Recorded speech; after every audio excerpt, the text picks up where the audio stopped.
Hey everyone, welcome to the stream. Hey, people. So this is Hola. episode 6. Ding, ding. So let's see, what did we do last week? So Sparrow has an animal companion named Jason, who's a flying snake.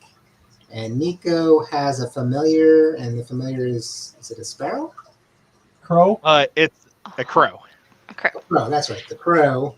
However, you found a metal sparrow that was actually thrown at you, or caught it in midair. It was thrown by something called a nimblewright, which is like an automaton, kind of a mechanical man. Not quite, and you've been asked to seek out the other one and destroy it as a kind of a side quest. You also found out that nimblewright had created a nimblewright detector, which you now have. Yep. And since I forgot to say it, Lady Rorschach and Alexander won't be able to join us tonight, so I'll be playing their characters. But I did a few things. Let me see if I can pull that up now.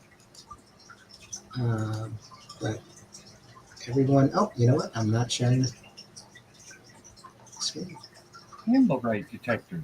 So that is what the neat. nimblewright detector looks like. It's got the little umbrella on top that spins, and it points to the direction of the nimblewright, and it spins faster the closer it is. And you hold the little trigger on the side that kind of looks like it's for you call it like filling the air, like an air hose, It's amazing. right there. Yeah, very cool. So that's what the nimblewright detector looks like. Pretty steampunky. Yeah. Okay. And so it is close to evening. You do have maybe 30 minutes to an hour to figure out what you're going to do tonight, if you still plan to raid that villa. So you found out that there's a villa where the Zentarum, the bad guy who survived the fireball blast, went to. Yep. So to recap for anyone joining, you guys tried to check it out in daylight. You saw the blood stain kind of up at the top where he crawled over the wall. It's a 20-foot wall. And then there's too much foot traffic nearby, and the city watch to ask you to move along and stop scoping out the expensive homes in the neighborhood. Right. And then one thing about the owners, so it's the Growlins, and Shannara did remember them briefly.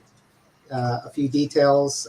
She I guess recognized Lady Growlin as someone who is an expert in bladed weapons, and probably tends to do tournaments and things like that, which is very unusual for a lady in the town, and that she is also probably the dominant one in the household, and definitely very, I'd say, ambitious in a political sense. Driven. Okay. Okay. Okay, so I think that's all we need to chat about. I think one thing I should mention also. So Ed, so Nico is a rogue, and rogues have an additional language called Thieves' Cant, and I'm kind of playing more like a Critical Role style version of Thieves' Cant, where it's not just spoken language, where it's just it's also the gestures, and it might even be little symbols written on walls. Like if you're in a tunnel and you see a little symbol that might just tell you where the exit is or how to avoid certain places. Just little information that thieves would pass among themselves in secret.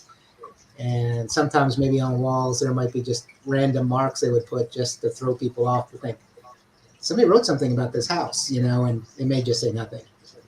Gotcha. But anyway, if you see one, I will call it out. Wonderful. Will, but Yeah, that's cool. And then I'll you do want my best to keep my eyes open.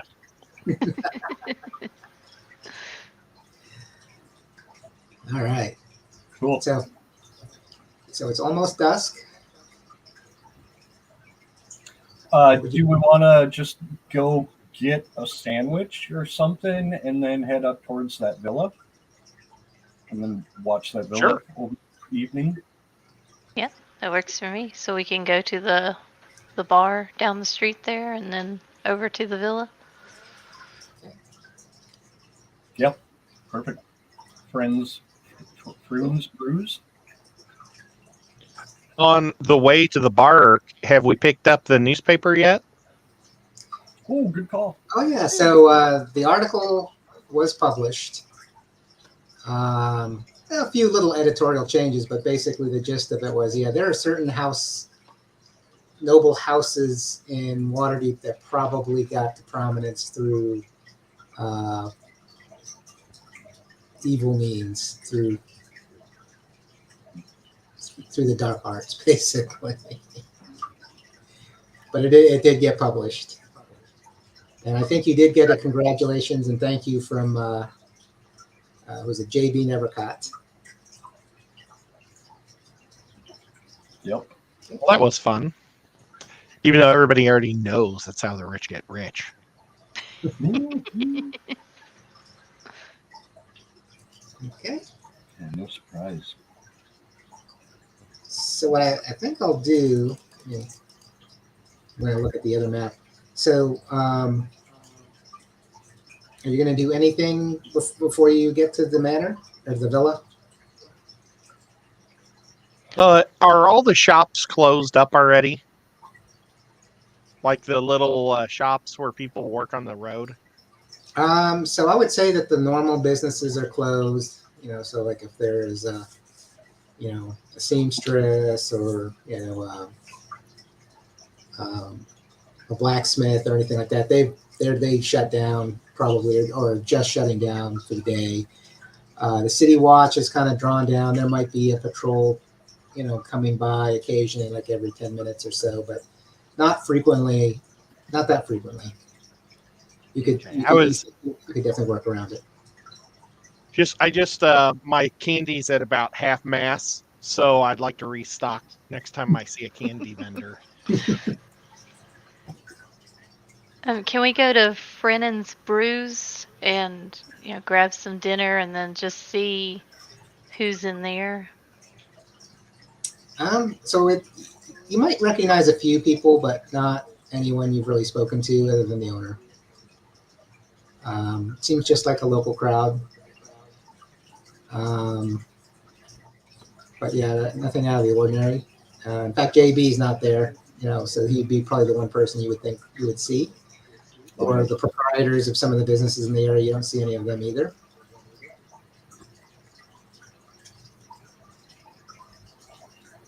Yeah, I think the main thing is to just grab some food and be ready for a long evening of surveillance or breaking and entering, perhaps. I don't know. Let's see. Okay. Hopefully just entering and no breaking. What? That's no fun. It's sneakier. True. Difference in perspective of a rogue versus a paladin. Can I ask the owner? You said he was there. Can I just ask him if Lyft had any enemies that he would have known of, or did everybody seem to like him? That's the half-elf bartender that disappeared that haunts our house right now. Yep. So yeah, he was very well liked. I don't think anyone would have wanted ill of him. But he worked very hard. I think we kind of got whatever happened very suddenly. He may have actually just worked himself to death, or maybe there was an accident. But whatever happened was very sudden, and the owner never really noticed that until his money stream stopped, that the business was not being run, and something had happened to Liv. Yeah, too many one-syllable names. Okay. Well, every so often when we're walking and stuff, I would think it'd be good for us to test that little doohickey and see if the little guy's around. Oh yeah. Good Yep. idea. Yeah. So as you're walking through your area of the neighborhood, you don't detect anything. Okay. Somebody just in the middle of town. I guess I'll go follow that person. I guess this is the way, isn't it? We go to the far end. Yeah. So if you're going straight to where the villa is in the wealthier part of the area, the district, the little umbrella just starts to kind of turn very slowly on your detector. Uh-oh. Excellent. You walk a little closer, it gets a little faster.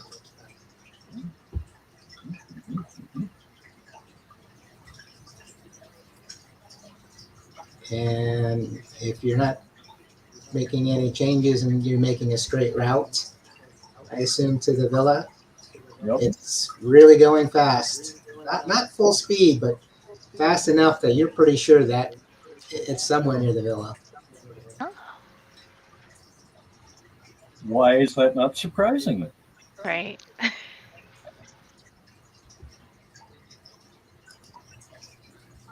Okay. Well, I think we keep going and try to get as close as we can, and I think we should be watching for guards or patrols or anything, but I think we want to get eyes on the villa and see if we can get closer, find a way in. So yeah, I have to correct something. So the walls aren't 20 feet high; they're 12 feet high, and they are stone. You think it might be difficult to scale, but you could probably do it. I think we talked about a tree kind of back in one corner. I think the other thing, there are very ornate gates at the very front.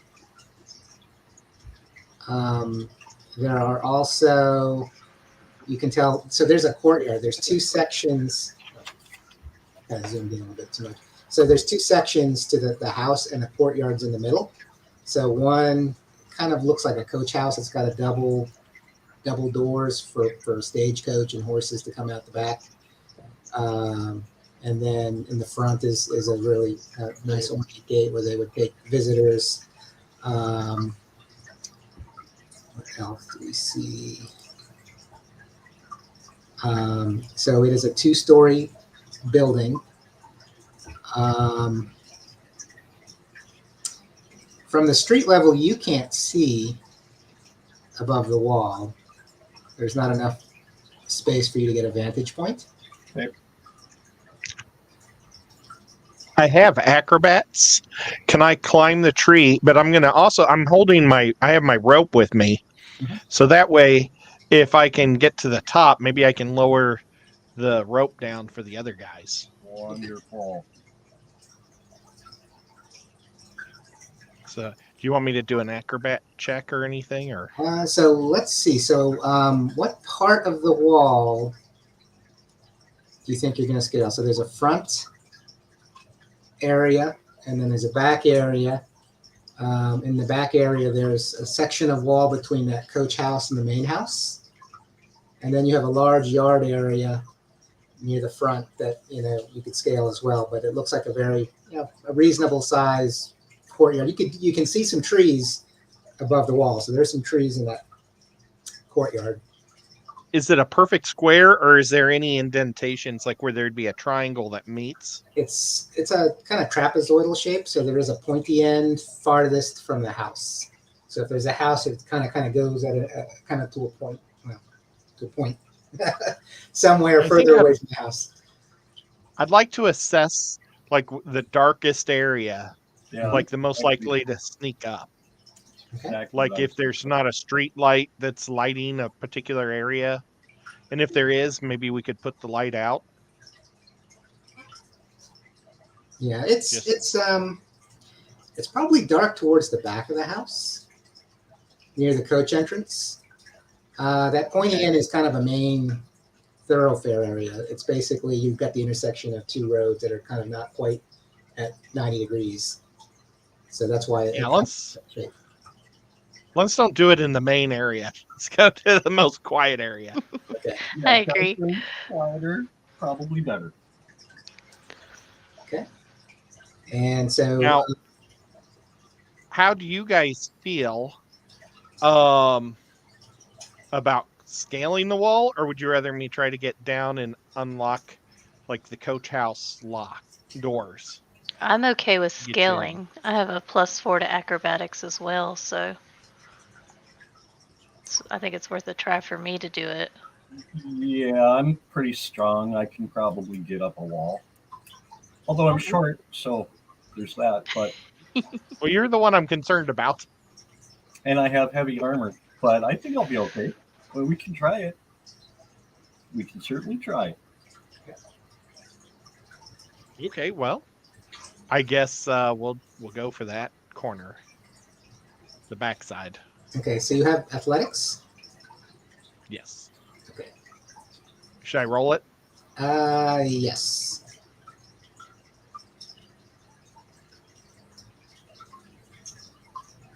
Huh. You just kind of.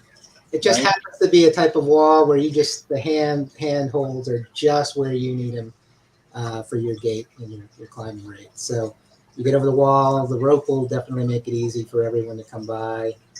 And make a quick little check.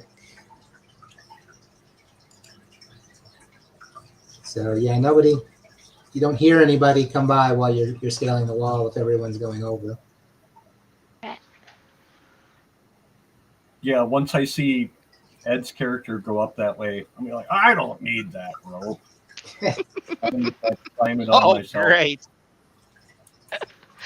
All right, so I'm going to move your characters over, and then I'm going to update the map. I just want to make sure I can do this in a way that everything's okay.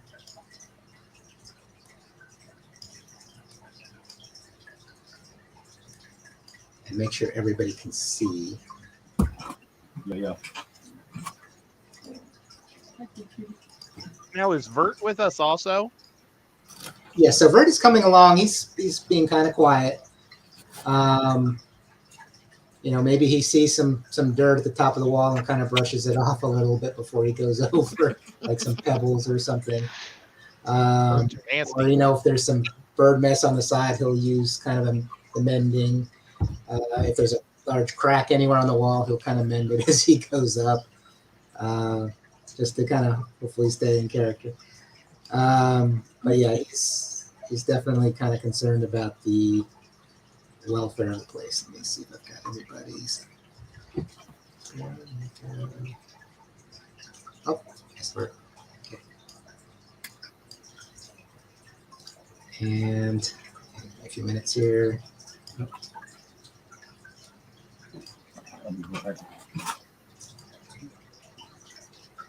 Just making sure everybody's got their vision on.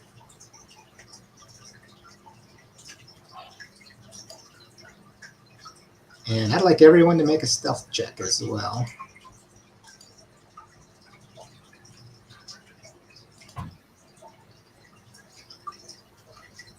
Not my best stealth.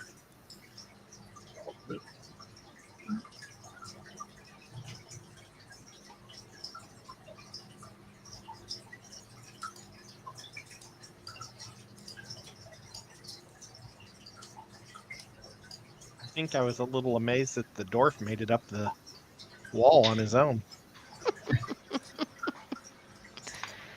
I'm probably telling Vert, stop cleaning. Just come on. All right, so let's see what happens. I am actually going to. Where's the mouse? I'm going to flip the map and make sure it's okay before I let everyone else in.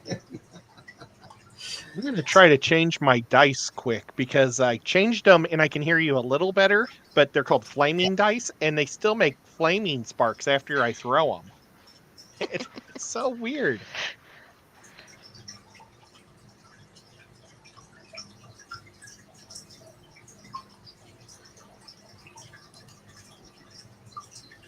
Okay.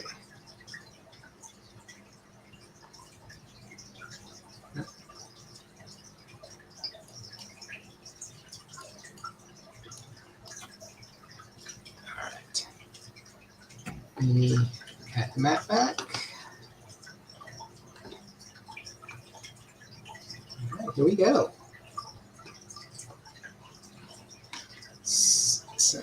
Oops. Using two computers at once is kind of hard. So over here, so let me see, I'm going to click on the space so everyone can see. That is kind of a side door to the coach house over here on the right-hand side. This here, it looks like you've got two different back entrances to the main house. Let me change the DMV a little bit.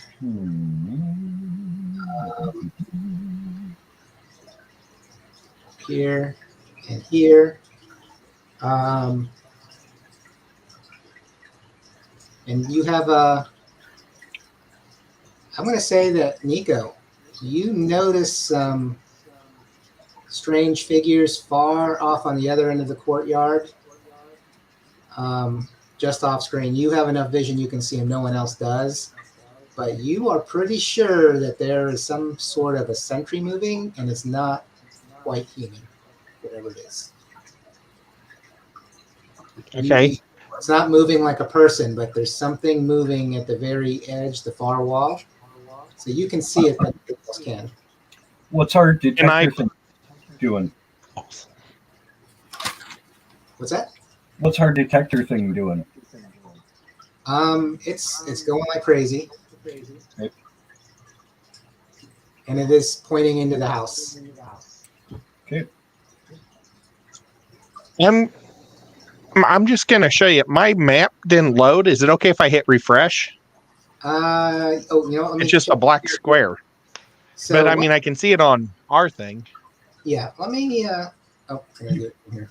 So what happens, and this happens to me occasionally if I don't get the character sheet just right, your vision doesn't turn on. Oh, okay. And you might just have to move the map too. Oh yeah, I have to turn on his vision. Okay. Yeah. Make sure I've got it right. There we go. Okay, that's so much better.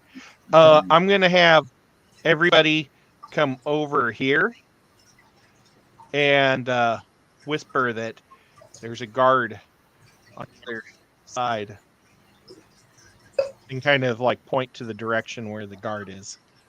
Okay. Cool. Yep.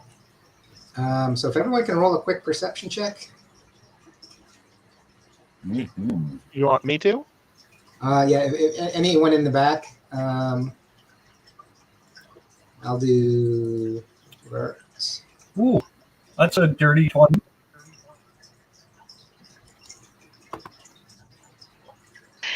Oh, nice.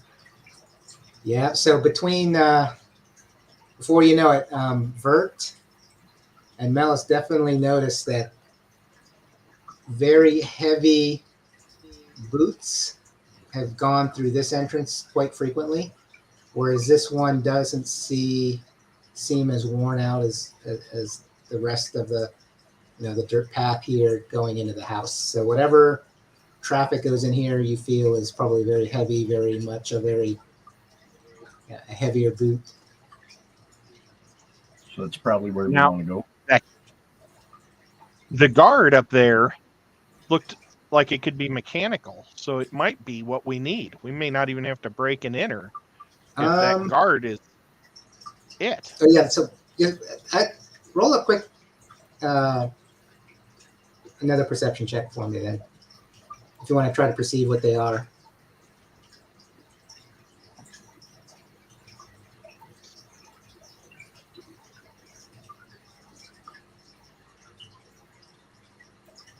Okay. This is it doesn't really look, it looks more like spectral. That makes sense. So it's not moving in like a mechanical fashion like the other one did. You definitely know it's not moving like the other one did. It's kind of moving gracefully, kind of more like it's floating.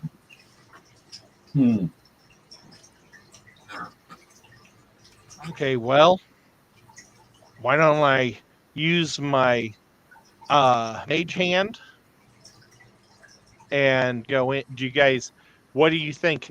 The one that's heavily trafficked or the one that's less traffic? Heavily trafficked. I guess we could. Why don't we put the little whiz banger up there and see if it spins more at one door than the other? Yeah, it That's a good spins. idea. It's idea. it kind of goes upwards at an angle, but kind of towards the center of the house, or actually maybe on the far end of the house. You can't quite tell, but it's kind of in the middle, at an angle. So you think it's on the second floor. Gotcha. All right, well, we need to get in there then. You think we should do this door here then? Yep. Okay. Here goes mage hand and these tools. Or well, should we just check to see if the door is unlocked? Yeah. Probably. Yeah, it's not really locked. So if you want to open it, you can. Okay. I'm going to just open it very slowly.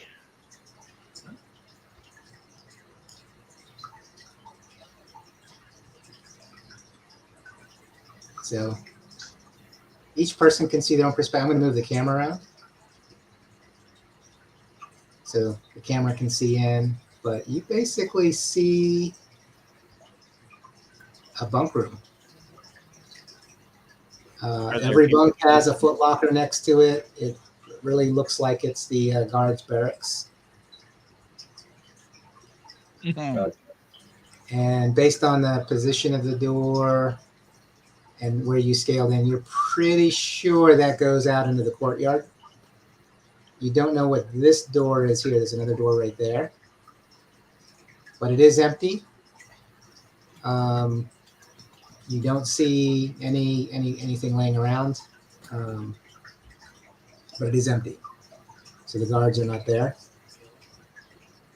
Okay, guys, let's go in. Or do we want to go check out that other door? Yeah, and I think one thing with Vert's 25 perception, as he's walking in here, he's kind of looking at the other door and like, are you hearing that?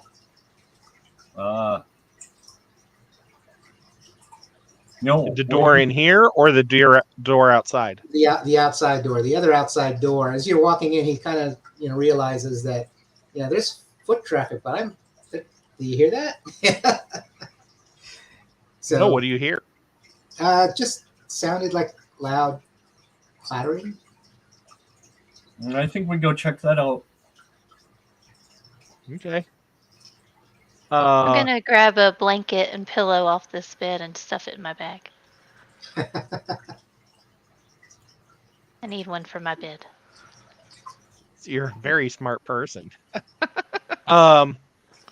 With my mage hand, can I check to see if this door is unlocked?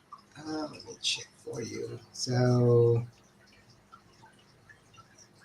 it is unlocked. It's unlocked, guys. You ready? Yep. Okay, I'm going to go as slow and quiet as possible, opening the door. Okay. And why don't we all kind of go to the side of the door so they don't see us as it opens, and I'll use my invisible hand to open it. Okay. That works. Okay. So that's what you see. So the camera can see in pretty well. Yeah, Iron Vert will move up a little bit to look in. Where did Nico go? Are you under somebody? Where did I go? I think I'm on top of you. Where did I Sorry. go? Oh, I'm sorry. Everyone's like peering in, like they do. Lost myself. One head above the other, looking around the door. I'm so good at sneaking, I lost myself. Yeah, so this is definitely, this looks like a kitchen area. Very large fireplace. It's still, you can see, it looks like it's still warm. So what they probably already had dinner, you would think, but it is empty. And Yeah, if so- you go in, I'm going to move the camera inside so everyone can see. And unfortunately, I didn't do too well with the little virtual walls, but there is a wall to the south, and there is a wall to the north. Or sorry, door to the north.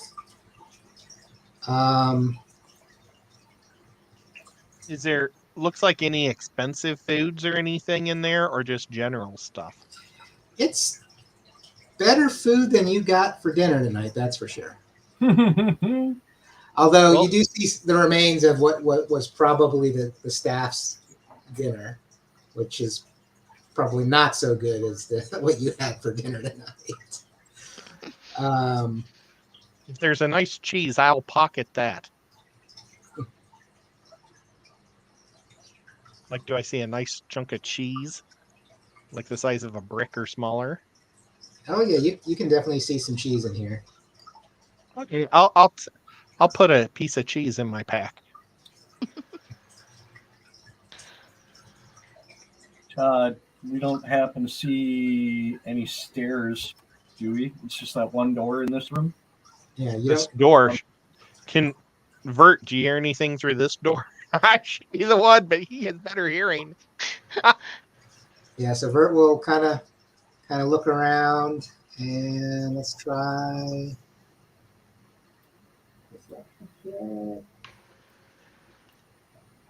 I can't tell the general direction, but it is a little louder. There's some commotion going on. Something's going on in this house.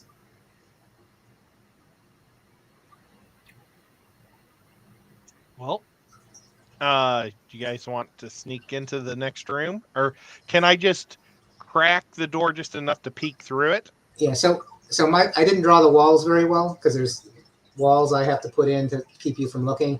But to the south is a door, and to the north is a door. Oh. So there's See two this doors. one? Okay, that one. Is this the one that has noise?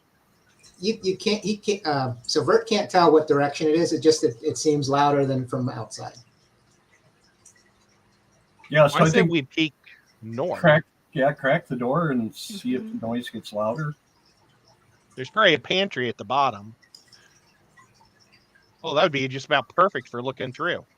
Could be. Yeah, I'm just I have a completely different moving place it. than that you got. But okay.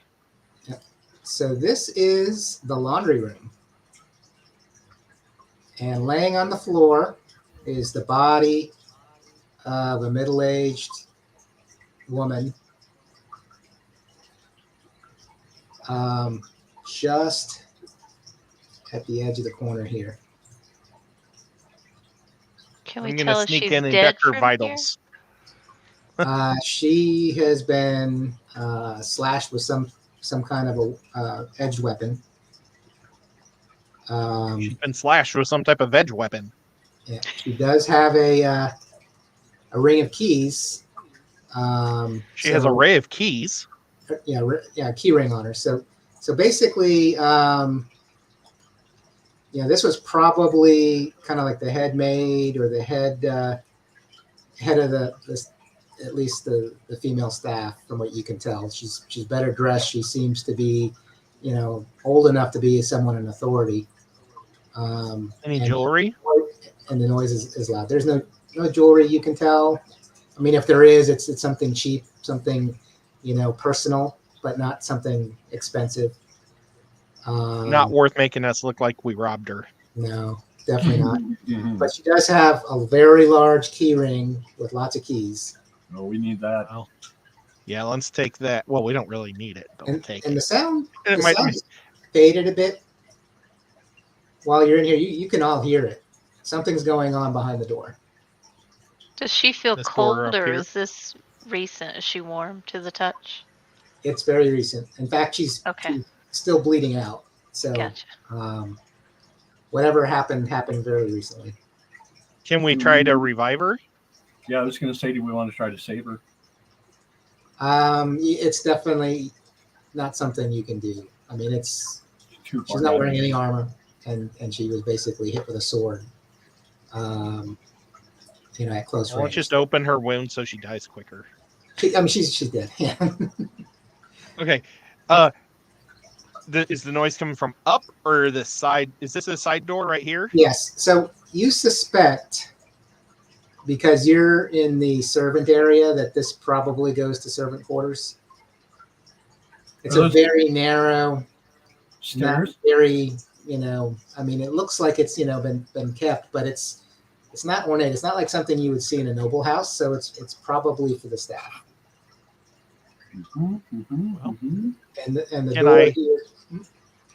Is the door locked? Check. I don't. No, I think you'll find it's probably left unlocked because the servants are coming and going. But you can definitely tell it's not locked. Okay, I'm just gonna do another peeky move. Mm-hmm. Do you want to roll stealth? Yeah. Oh. Sorry.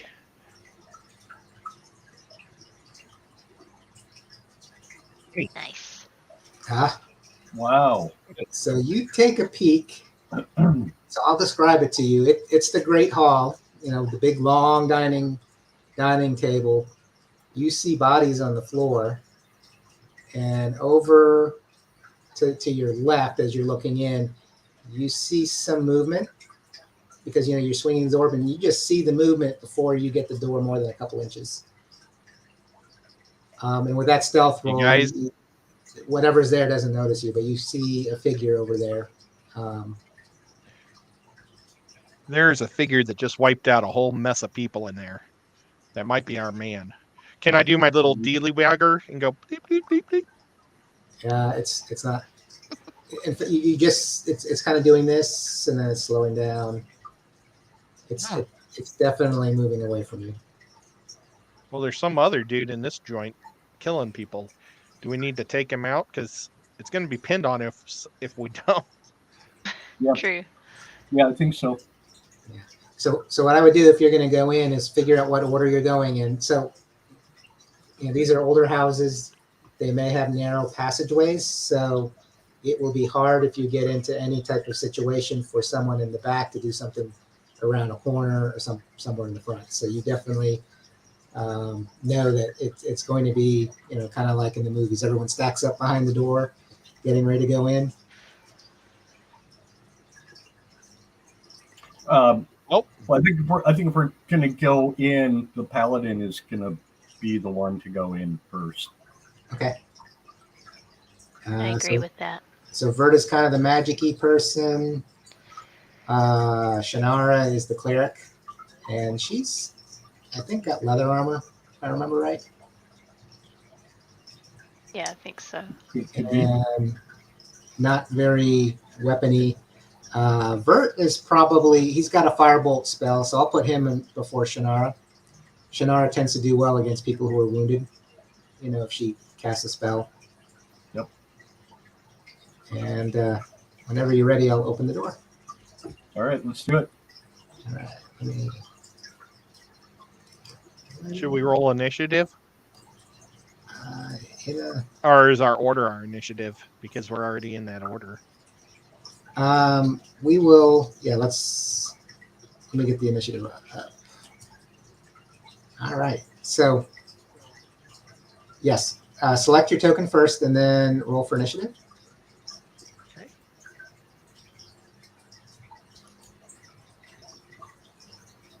$17 here.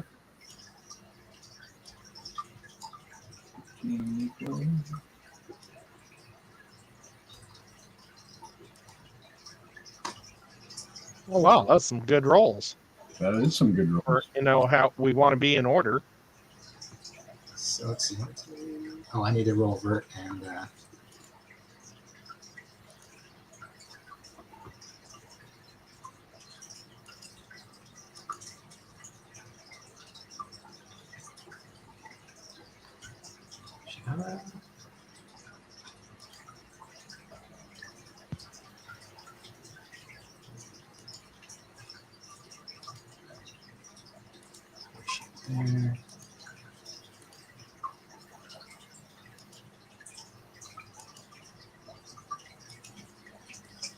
Make sure I've got everybody here. So, vert in there. Oh wow.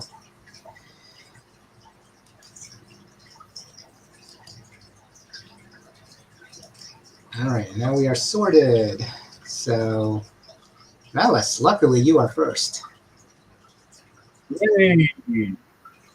Yeah, I think if we do this again, what I'll do is after we roll initiative, whoever is first at the door, we'll just start at that part in the order, just because it only makes sense. You're pushing a door on your initiative, and then that's where we'll start. So, just going forward, we'll do it that way. Okay. Cool. Yeah. So what I'm going to do is I'm going to move our camera into the room as well. Yep. And so there are two, for lack of a better word, thugs in the room. They're holding maces. So none of them have edged weapons, but they're holding maces. They are just wearing leather armor. There are bodies all over the floor. Some of them appear to be guards. You can tell by the uniforms they wear that they're part of the household guard. And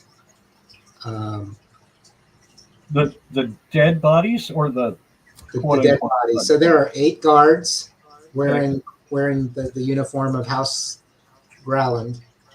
And they're wearing chainmail. They're not, but there are 8 of them. And there are 2 Zentarum dead wearing leather armor. They're all human. They all look like they're normal, human citizens of Waterdeep. But 8 dead guards in chainmail and 2 dead Zentarum and leather. And then the 2 standing over them are wearing maces. And as soon as they see you, they're going. You can tell they're taking a defensive posture. They're not defensive posture. They're getting ready to come at you. Okay. Well, I'm getting ready to go after them. Well, can we go? Whoa! We heard the fighting outside and thought we would come to help aid. Oh, let me rearrange you guys. So, what would you like to do? And actually, everyone can we'll just kind of leave everyone where they are and then go from there. Sure. Melis is going to hold his action until Ed has his dialogue, but he's got his axe out and he's ready to smash these guys if need be. But I do. Okay. Yeah, he can do his the dialogue before. Yep. Even though it's not in turn order. I figured as soon as you rush in, you've got it ready. I'm ready, but he said, whoa. So I'll pause. Okay. So are they human? Yeah, they're human. Okay. They're wearing the black leather of the Zentarum. Oh, so they're bad guys. And actually, as Sparrow comes around the corner, they kind of get out of defense, the hostile posture for a second, like, oh, they see Jason on your shoulder. The flying snake is their symbol, so they're like kind of a little confused because you're not wearing the typical uniform. But then they kind of realize, wait a minute, they start shaking it off.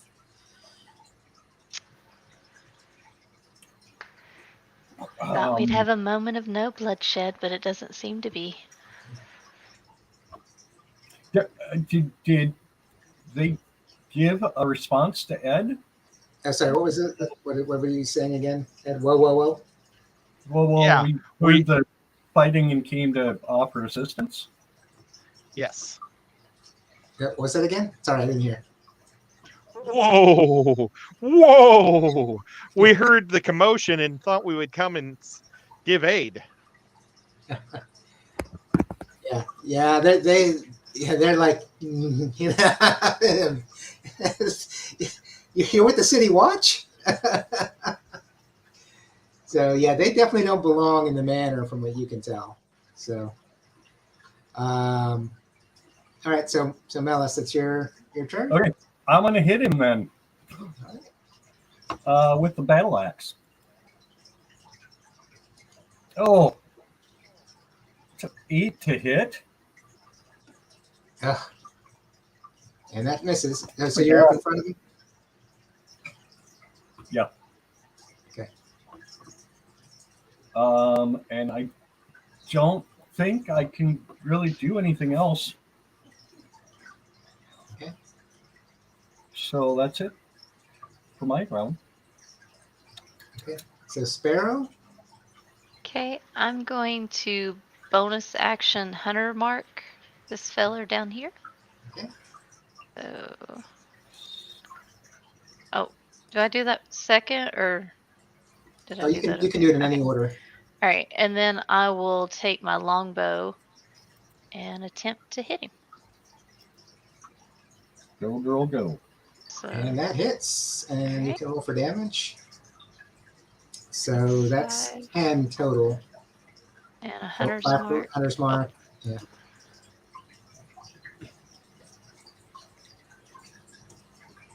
I think So I hit yeah, you hunter's caught him by mark. surprise. It didn't. I mean, it hurt him, but not much compared to his full health. You can tell he did some damage, but he's tougher than you're used to seeing your opponents. Dang it. Anything else? No, I'm too far away for Jason to do anything, so that ends it for me. Okay. So the next guy, what's he gonna do?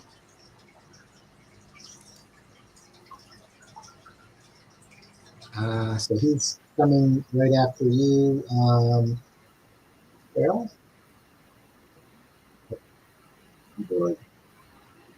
Remove that. And Yeah. Who's he attacking? Sparrow. So the mace That hits. hits.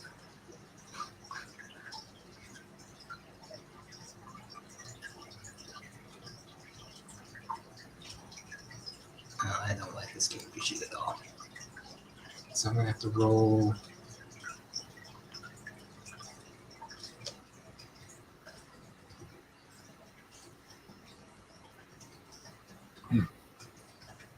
So 4 damage.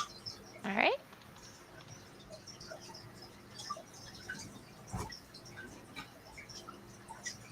And Nico. Okay. With cantrips, how does that work? Do I use that before I start the fight? Because I'm just looking at this green flame blade cantrip, and I don't know how to work it. Is it a bonus action or an action? Oh, it says self. Let's see. Let me look. Since a casting time called- right up. It's called a casting time 1 action. So is this something I should have done before we went into battle? Yeah, you would have had to do it before. Okay, then I'm not going to worry about it right now. Okay. I just thought it would be fun to try it out.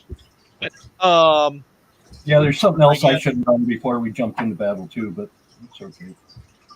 yeah, instead we talked. That was my bad. Right. I guess I'll just attack this guy with opportunity, or not? What's it called?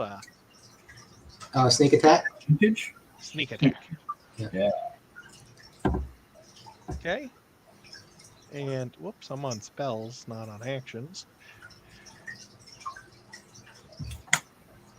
That one. A whole bunch of dice.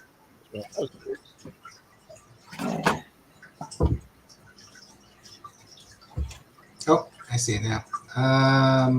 So that definitely hits. And he's starting to look.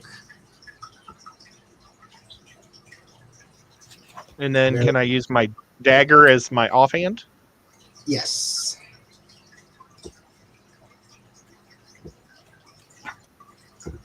Is it rolling two Oh, d6s? yeah. It only does the first one because your first attack that hits will get the sneak attack in the second one. So, but he is. Okay. Yeah, he's staggering. He looks like he's about to drop. Yay. So, bleeding heavily.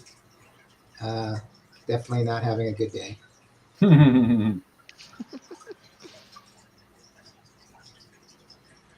Anything else? That's all I can do. Good.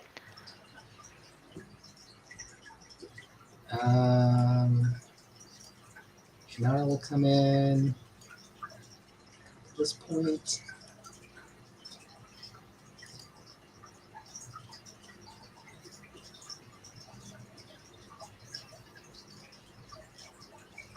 And she sees what's going on. She is going to cast Toll the Dead on the healthy guy. She figures Vert's behind her.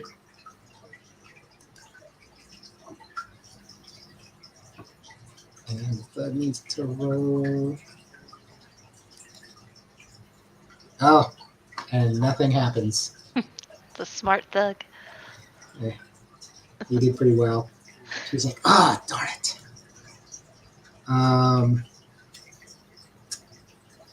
So that was an action. I think she can do anything for a bonus. So she's going to hold where she is. Where am I at? So the thug that is in front of Melis. So Melis, I think you're actually on top of him, but I'm going to just move him closer. That's fine. And he'll make his mace attack.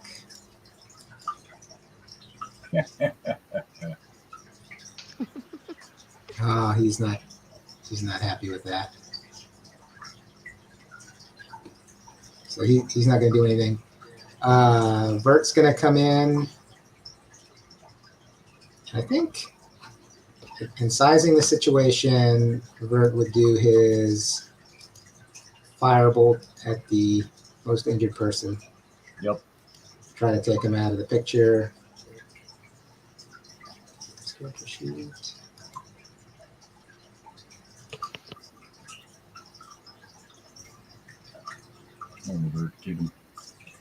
Get him. And that hits. Sweet. Nice. You're awesome, Alexander, wherever you are.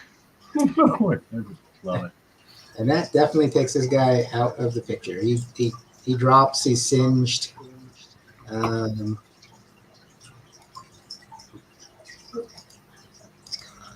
Excellent. Draw an X. All right. Oh, I like that X mark. All right. Oops, I jumped over your mouse, but Melis, it's your turn. Okay, I'm attacking again with the battle axe. And I better hit this time. That should hit. Oh, yeah. And so,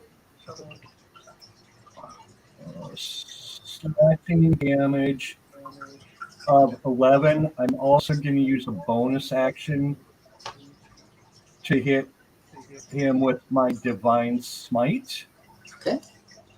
It's an extra 2d8. Hang on just a second. Let me find that. Two, roll.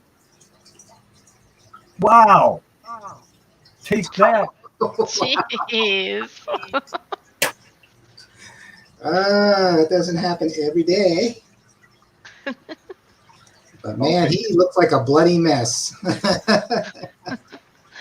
Yeah. So what? 27 points total. Yeah, he's kind of taken aback. Big old gash. He's starting. He's having trouble keeping on his feet. He's definitely really hurt. Okay, I think I'm done. And so it's Sparrow's turn. All right. Let's go up to him. And I'll pull out the rapier. Attack with that. 10. Just barely misses. Okay. And I will attempt with the dagger. That hits. All right. That's 4 piercing. Yeah, he's kind of staggering around. He might gain his footing at any moment, but he's still in the fight. And then how does it work with Jason? I know I had it pulled up here. Oh, let me see. Flying. It'd be funny if he got bit to death by his thing that he loves. Wouldn't it? Oh, the irony. So Jason, if you want to roll a bite attack, it is so roll. You know how to roll a d20 and add 6. I know how to roll a d20. So I'll type it in. Okay.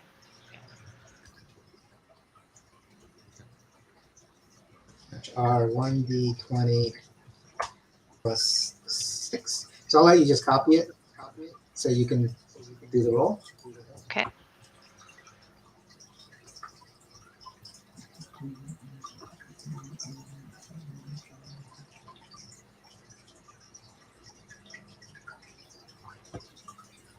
What did you write there before? It? Or /T? Oh, /R. Where did you Right. write it Oh, at? /R. Oh, it was in the. Oh, actually, what I'll do, Yeah, I don't see it. I will put it in the private chat. Oh, okay.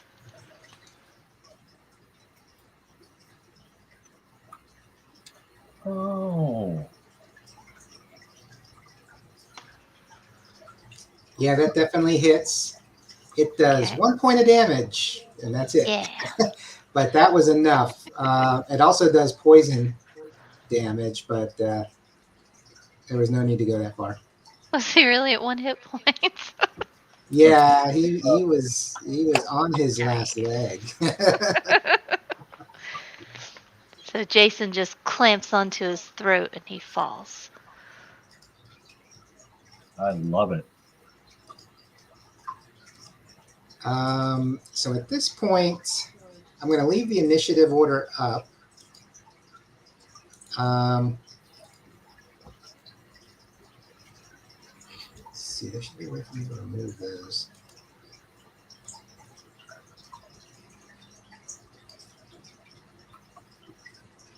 I want to keep the thugs in order.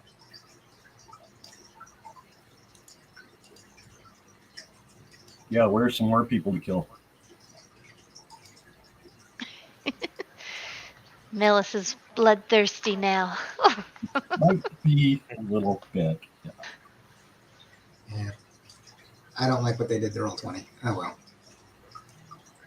well. So yeah, let me clear turn order.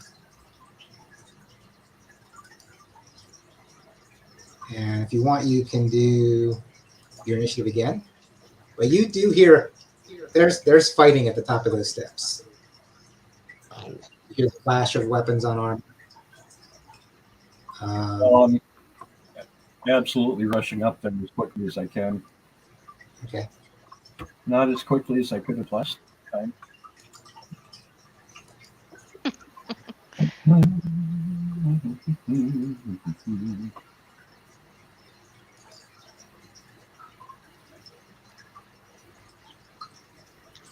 Or were we going to do initiative, or we were going to just do follow the leader? Yeah, let's get ourselves in a let's all roll initiative. And what I'll do is, actually I should have done this before. I've got to get, I've got the 2 character sheets and I realized I should have just had both open separate. So yeah, D&D Beyond gives me access to their character sheets separately. Oh. And let me get to Shannara.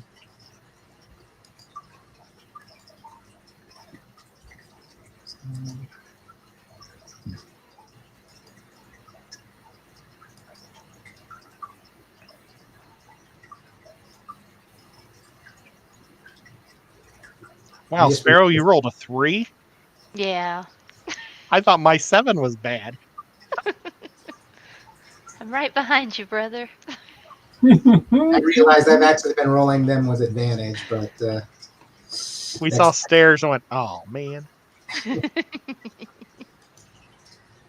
So Vert's first. So if Melis wants to go first, we'll just shift it. Yeah, I think if he hears sounds of battle, he's going to charge up the steps Okay. as quickly as he can, regardless of what anybody else is doing. So what I'm going to do, so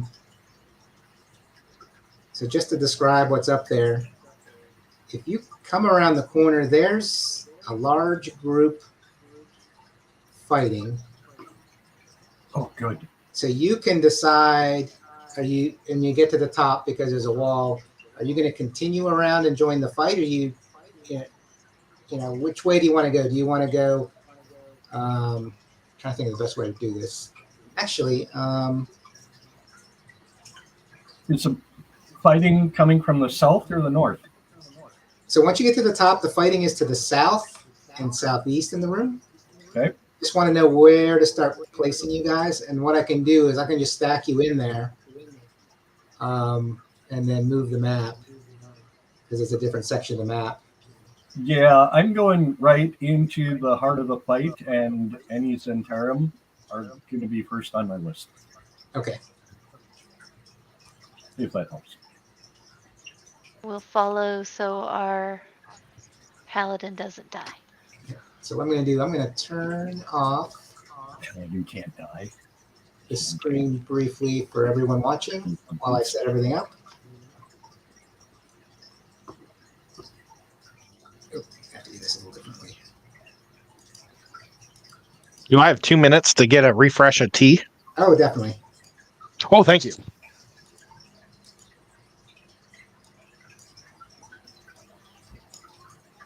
Yeah, me too. Why not?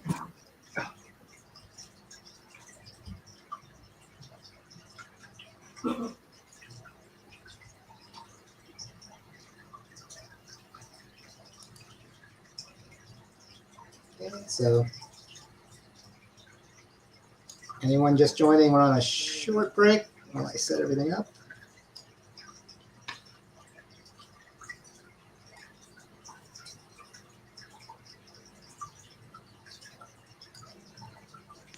I keep wanting to chat, Scotty.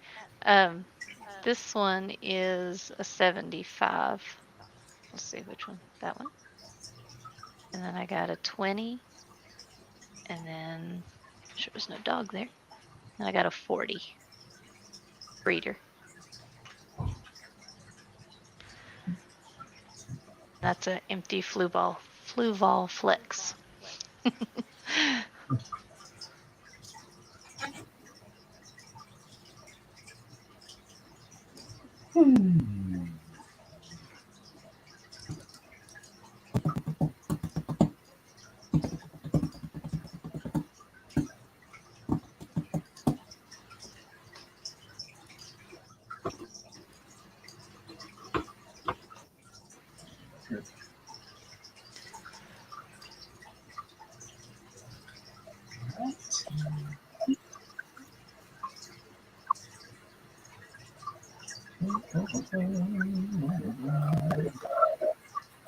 Here we go.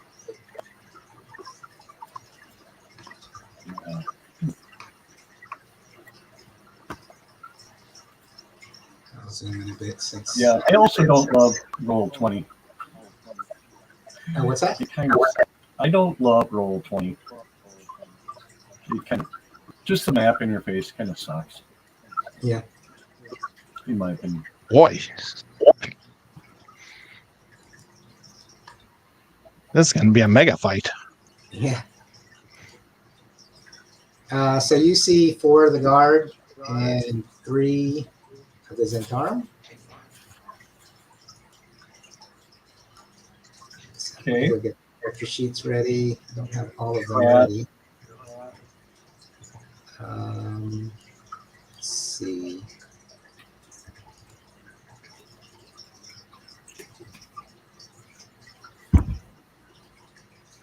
Ed, you're a much better cleric than I am a paladin because I totally forgot cast less before we got into battle again. I forgot to cast my whatever my cantrip thing was. Green flame blade. Yeah. So you want to take a rewind at the bottom of the steps? If we can, that way I could find out how to use it. Yeah. Since you remembered in the last battle, I'll let you do it as you walk up the steps. Yeah, if we can. How do we cast? Yeah. Then I'll cast Bless on.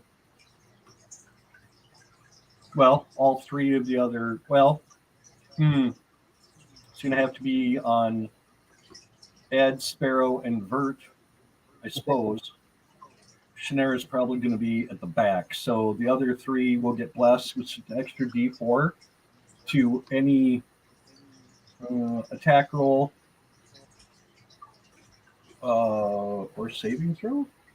Yeah, attack roll or saving throw. Yeah, add D4 for the next 1 minute. So Blessed for everybody. Well, not everybody. Most people.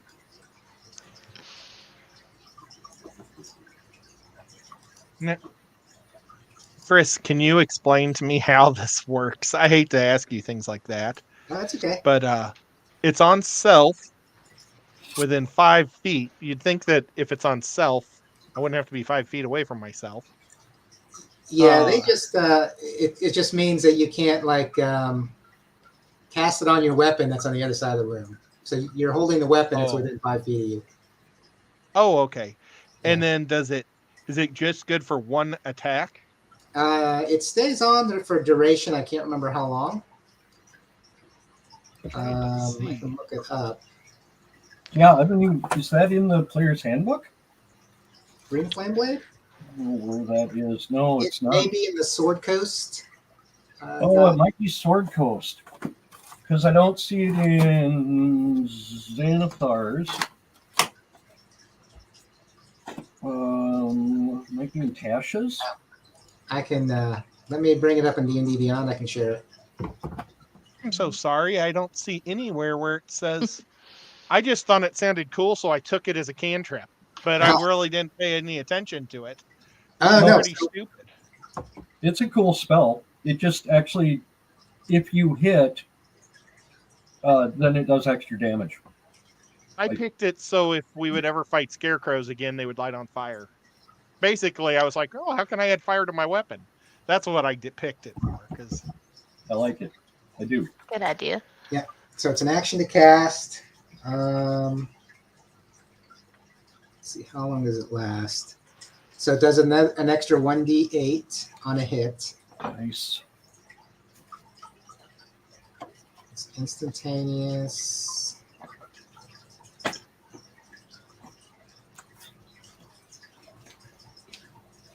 don't know where my Sword Coast book is. Oh, here it is.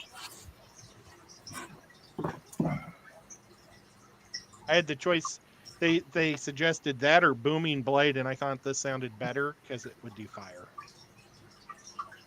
And I didn't really pay attention to either one, which was pretty terrible. Well, they both worked about the same way, so not that big of a deal. Yeah. So Figure it out. see anything in the description I have, and I don't see a way to share it yet. So the one I'm seeing says you brandish a weapon used in spellcasting to melee attack against a creature within 5 feet of you. On a hit, the target suffers the weapon's normal attack, and you can cause green fire to leap from the target to a different creature of your choice that you can see within 5 feet of it. The second creature takes fire damage equal to your spellcasting ability modifier. Nice. Let's see if Which I is just can first level. put Well, that in. All right, But it's still I don't see anywhere where it says how long it lasts. Yeah. That's what I think found. it stays on. I think it stays on until maybe you do something else. Oh, okay, cool. At least that's the way we'll play it, right? Okay, and if it's too powerful, you can just turn it off whenever you want. Yeah, I well, totally it's a one understand. d8. So basically, you strike one target, and the 1d8 will go to the next target within 5 feet. So it has to be Oh, next. okay. To So it's not good if there's only one guy, but hey, it's still Yeah. kind of fun. And let me sort. Vert. Thank you for letting me get tea. Oh, you're welcome. I didn't do all the thugs. That would have been funny going through this and not having the thugs in initiative order. Now, are the thugs the ones with the silver hats or the gold hats?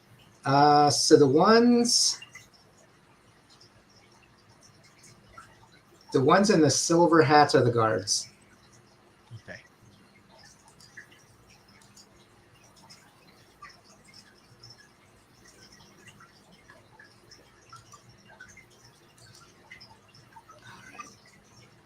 And they did pretty well.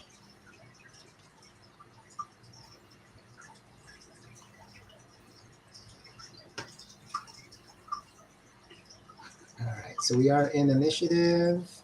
So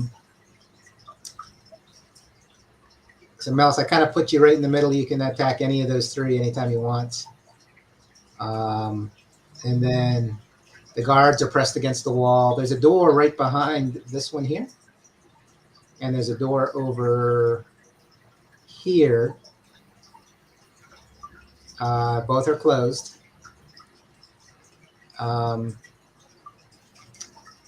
And the thug next to Melis is going to attack Melis. Bummer. That.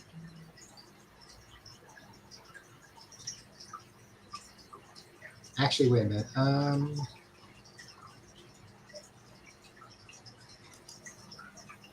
Now it's going to attack the guard.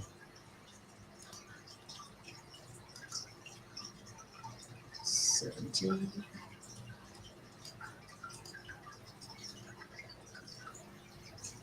Which just barely hits the guard. So. These thugs are pretty tough to go in unmanned or lower manpower and just be whooping up on their butts.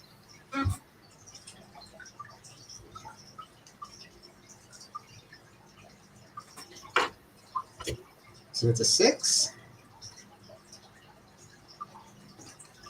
Sorry, back. After this is all done, we may want to ask to be the guards in this place, and then we just have to sit around and eat all the time.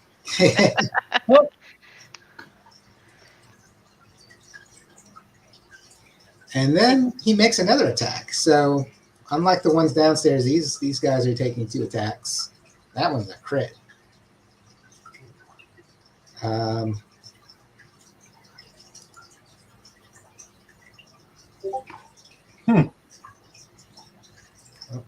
okay.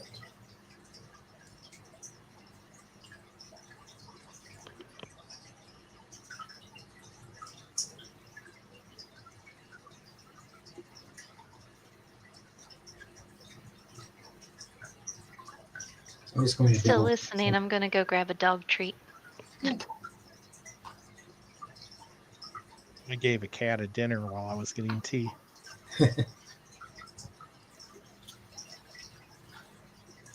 All right, so the guard's taking a couple nice blows. He almost doesn't realize there's other people in the room. Let's See, I'm just going to pick a target for Vert. So the one that just attacked the guard is going to get Vert's attack.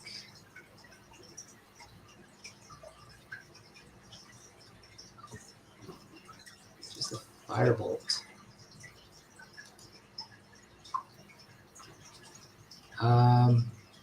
Which just happens to miss.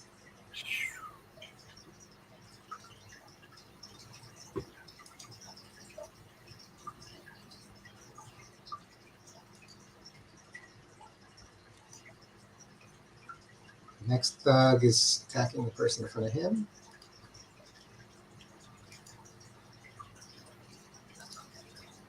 Oop, so only the first two, but another magical crit.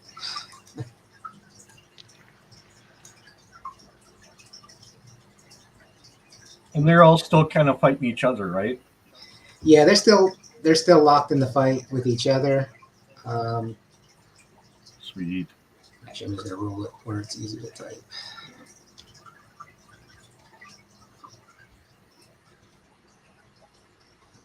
I didn't know you could move the initiative thing, and every direction I moved it, the initiative thing was over the fight. And I just realized I can move this order thing around. It's pretty cool. Oh. Ed, I didn't know that either. Fantastic. It's finally one thing I like about Roll20. Oh, I think Chris's maps are awesome. I like them too. Oh, yeah. Thanks. Yeah, sure. Yeah, I got this off DM's Guild. There's a way to get some things there. So the veteran.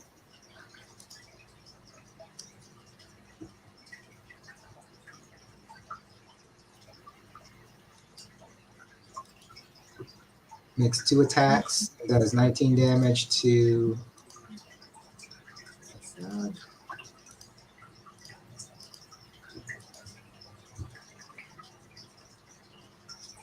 So if anyone's wondering, I've got 2 computers. I've got one for the player view and then one for the DM view. So it keeps things kind of separate. And now, Melis, you get to choose who you want to hit. Yeah. The one on the north took a bit of damage. Say it again, please. So this guy right here Yep. just took a load of damage. Okay, I'll hit And they him. all seem pretty sturdy, so if that helps. That's a battle axe strike for a 23 to hit. That hits for sure. The 10 points of damage. Yeah, and he's looking really. I'm gonna hold.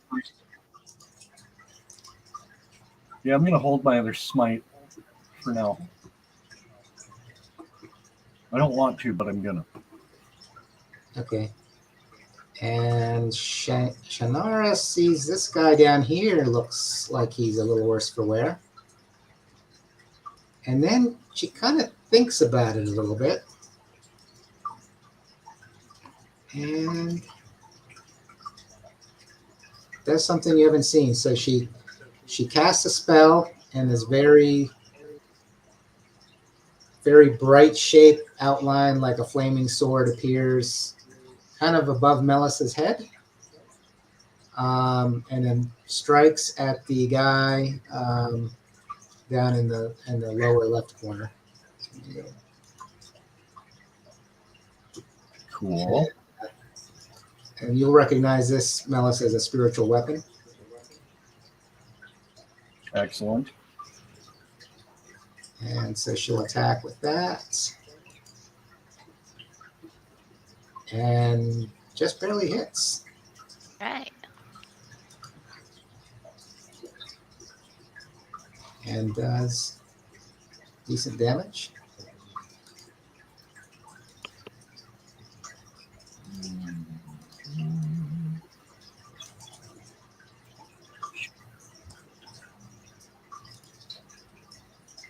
And next thing we know, yeah, this is going to take a little while, isn't it? So this guy down here is going to attack the thug in front of him.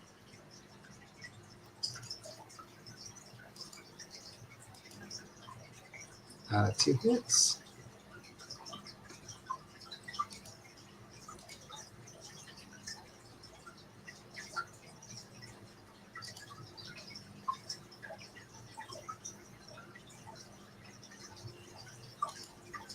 Nico.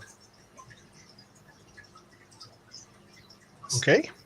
So this guy has taken damage, and then this guy has taken the most damage, from what you can tell.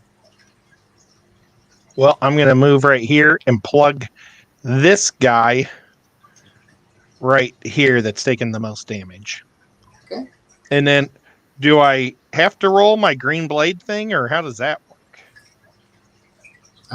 Do I first hit? Maybe first I have to hit with the blade before I roll the green blade to see if it does. Yep. So if you hit, the flame just magically strikes the other person. So you don't need to roll again. Okay.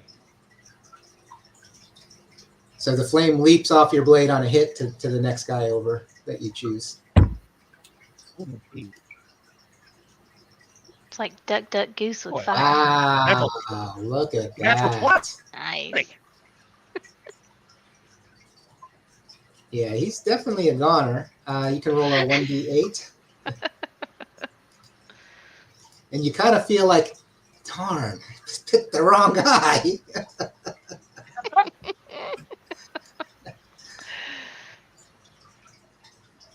Did it spark though and hit the other guy? So roll 1d8. Okay.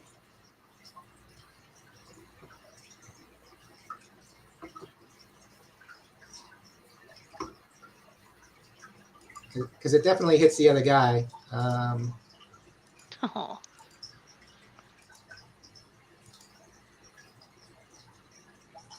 And that guy looks pretty rough too.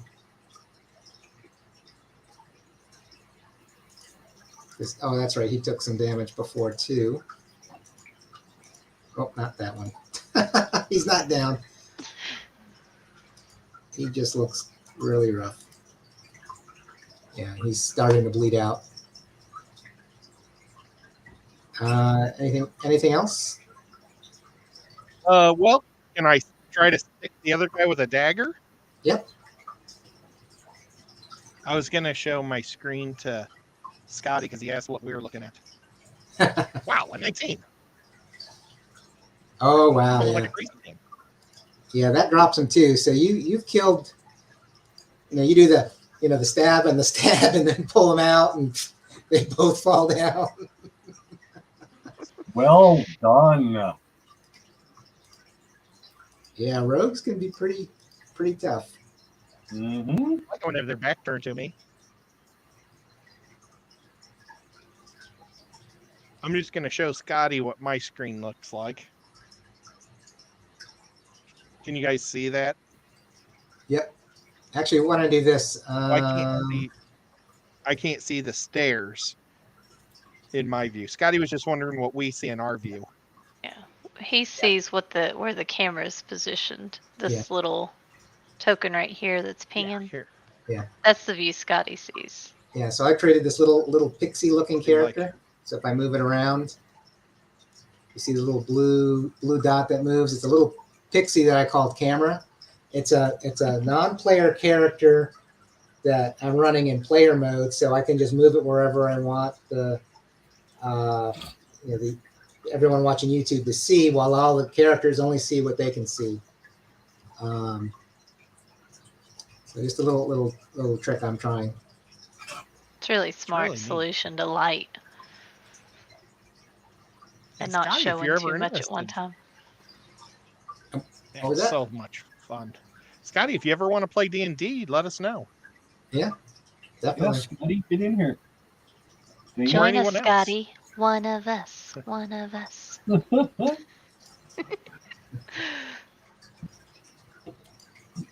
So this guy right over here just, he dodged one long sword attack and got hit by the second one. So now he looks really rough.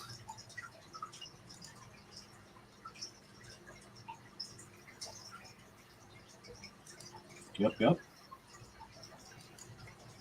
Oh, I skipped the guy. That's okay. They can't reach anyway.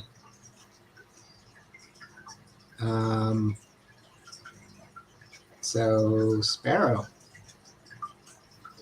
Me? There's one thug and 4 guys. Oh, 4 guards. Okay. I will. So try. Let's do Thorn Whip to pull him away from that door, so he don't try to run. Okay. Let's see here. Nice. I can figure this out. I have it somewhere. Spells. So I have it on D&D. If I hit it in D&D, will it actually do it in roll Yeah. 20? It will. Okay. So yeah, as long as you have both screens open on the same computer, it should work. If you're on Chrome, Let's try it here. and I think you had to have Beyond 20 installed as an extension on Chrome, but you can try it. Just click it and see what happens. Okay, nothing happened over here. Oh. It rolled a 5 on the, but does it have to? It has like that grappling ability where I could pull somebody Yeah. to me. Okay. That's Yeah, what but I was trying to figure out. Yeah, that missed. I have a saving throw. Oh, that's true. But if you search for Beyond 20, it'll be a Chrome extension, and you should be able to install that. And then as long as you're on Chrome and you have both websites open, then it'll cross over. Gotcha. So since that missed, we will. So is a dagger a bonus action? Oh yeah, that's right. So you can move up and do the bonus action with the dagger if you want. Okay. Yeah, I'll do that. I can figure out how to get my character sheet back up. 1 second.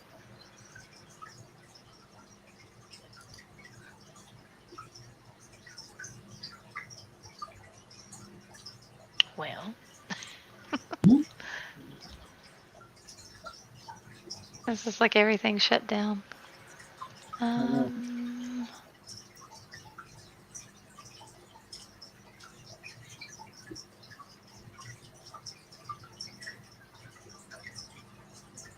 Sorry, guys.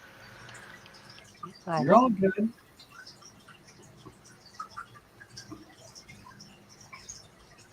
Just Could Ed do looking it at for Chris. me? Since he has dagger. While I try to figure this out. What's your dexterity? Or I could roll your. Let me see what it is. You're having problems opening the character sheet, or? Yeah, like on the character sheet, it says character sheet, but it's stuck on like the cantrips. And when I hit bio and info, it's just blank. Oh, because we didn't set everything up completely, I don't think. Oh. It was coming What's up your early. Oh, wait. dexterity? How about now? So it looks like she's a +4. I have a +4. Okay. Did yours bring up? Hey, yeah, it's up now. So one of the little tricks is if I go to your character sheet and do something, you can see it change from view to view. Oh. All right. Yeah, that hits.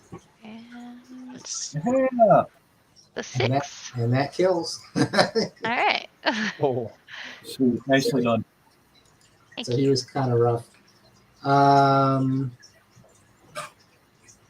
oh! Scotty just said they can't see the screen anymore. Pull the map. He's too far back. Oh, You want to see the? oh no, I know. It's the. Sorry, guys. There we go. Just a different view. You too, man. So we're all watching our screens, and everybody else is only seeing what I see. So what happened was Couldn't this figure guy out what down he was here. saying. Well, this guy down here just got clobbered. So got the dagger, and so all of the Some harem. thugs are down. Let's see, what are we gonna do now? Let me make sure I'm in the right spot. What are we going to do now? I'm gonna have Jason just slide back into my hood to kind of hide, just so these guards don't get the wrong impression. Good thinking. Although we did just help them kill the Zentarum. So. True. Still, So you can hear. You know what? Oh, go ahead. I was gonna say I'll let somebody else try to talk us into talk to these guards. Okay. Since I wasn't very successful last time. Actually, part of the storyline was the actual door behind the guards was open.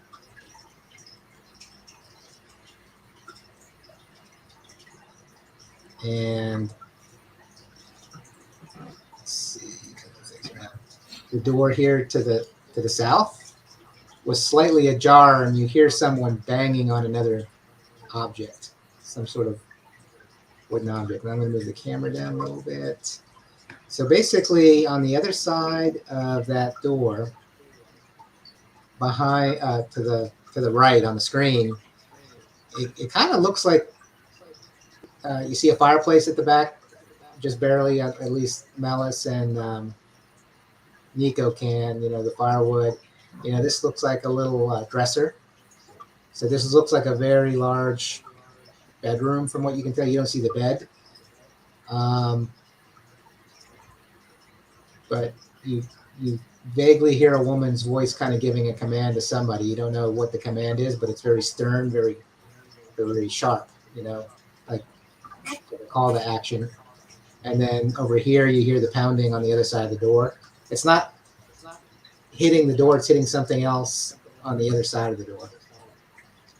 And the guards are still at the ready.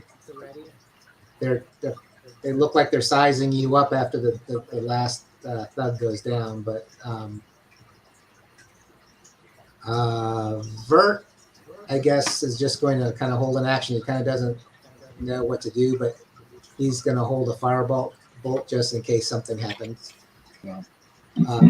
Something that for anyone watching and joining in D&D, so everyone takes a turn, but if you're like waiting for something else to happen in turn where you can say, I'm going to do this, but I'm going to wait till the right time to do it. As long as you do it before your next turn, you can do that. So Vert's going to hold his firebolt. He's just waiting to see if something happens. Okay. This veteran right here is going to say, you need to leave. Now. And it's Melis's turn. So. Okay. Why should we leave? And who are you? So does anyone else want to do anything on their turns? Everyone gets about 6 seconds a turn. So that's how it goes. I don't know if anyone else wants to say or do anything or just wait for the response. And what's going on here? I'll probably go ahead and swing this door all the way open. The one where you hear the noise behind. Okay. So if you push it open all the way, let me do that.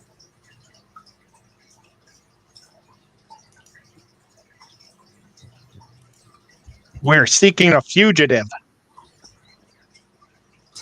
There's your fugitive right there. So you can see traces of blood, kind of seeping through his clothes, like, he's opened up a wound or something. But it kind of matches the description that your familiar had given you. Like Nico kind of has a mental picture of what the guy looked like that was running away from his familiar following it.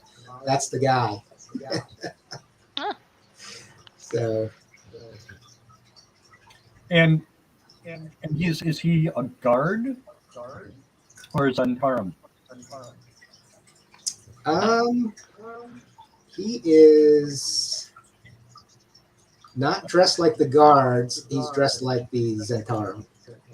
Okay. And he came in earlier in the day. Yep. And he hears the door open. Get him in initiative order now. So that's the other thing for everyone who's new to Dungeons and Dragons.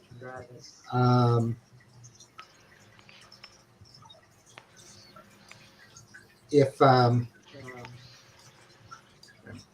multitasking, I forgot what I was going to say. All right, so we have the initiative, but everyone can talk to each other. I'm going to put us back in an initiative.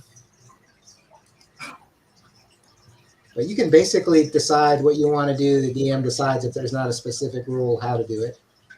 And right now, you guys can make a decision. The guards are in a protective stance, primarily here.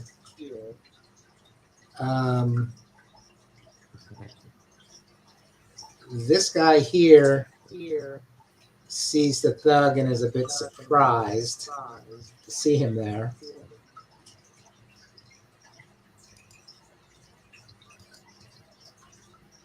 The one in the other room. Yeah, so who are we at? Melissa's turn? Nope. So Melissa, okay, you're going back and forth. I think in the back and forth, Sparrow would have opened the door. Is anyone going to do anything before we get back to Melissa's turn? Like Nico? Well, like I said, we are seeking the fugitive. And so if you want to, you can kind of point him out, like that guy. Yeah. But That guy. You recognize, because you're familiar with falling from behind, and you're looking at him from behind. Same armor, same haircut, and he's pounding on another door on the other side. This looks to be a washroom of some sort, like a private. He's wanted for questioning of multiple deaths. You want to make a persuasion check? Sure. Nice. I don't know if I'm any good at persuasion. Oh, I'm not too bad.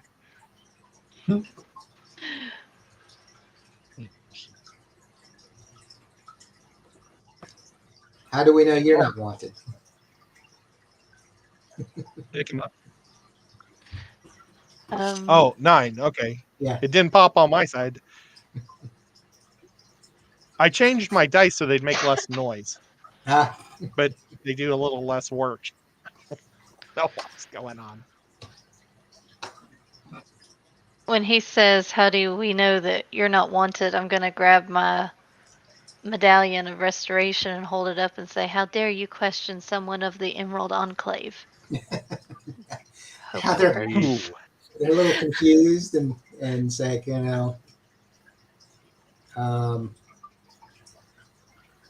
do you do it more like intimidation or more like persuade? Are you trying to persuade them, or like, don't you dare, right?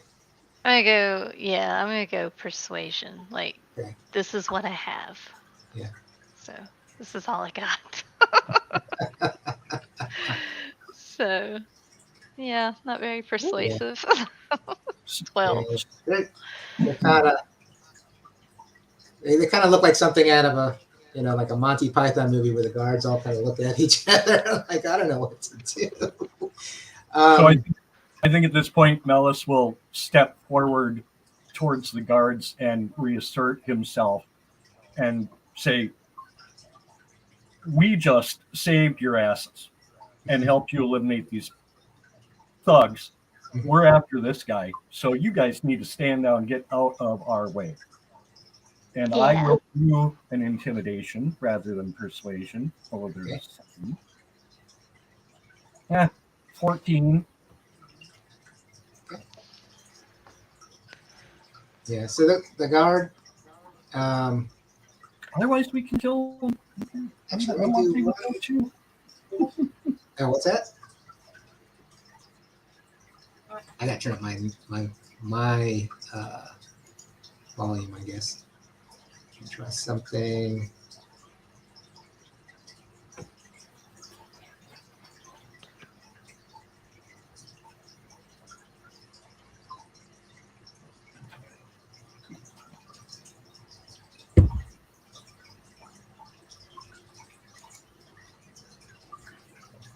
Okay, you hear a woman's voice from the bedroom. saying, "Whatever you do, do not let them come in here." Huh. So, and so she was able to hear what you were saying. Yep. Whoever you assume it's the lady of the house. It's a very commanding voice coming from somewhere just past the door over to the right, but basically making sure the guards don't let you past. Okay. Whatever you do, don't let them past. Don't let them in here. And she's talking about over here, right? Yeah. So basically, the room she's in. Okay. Yeah, to the right. And at that, Can I take my little doohickey and go? Cheep, cheep, cheep, cheep, cheep, cheep, cheep, cheep, cheep, cheep, cheep, cheep, cheep, cheep, cheep, cheep. yeah, you don't detect anything at all at this point. So it was very faint when you were downstairs. You suspect whatever that nimble right, that mechanical person had fled the scene at some point.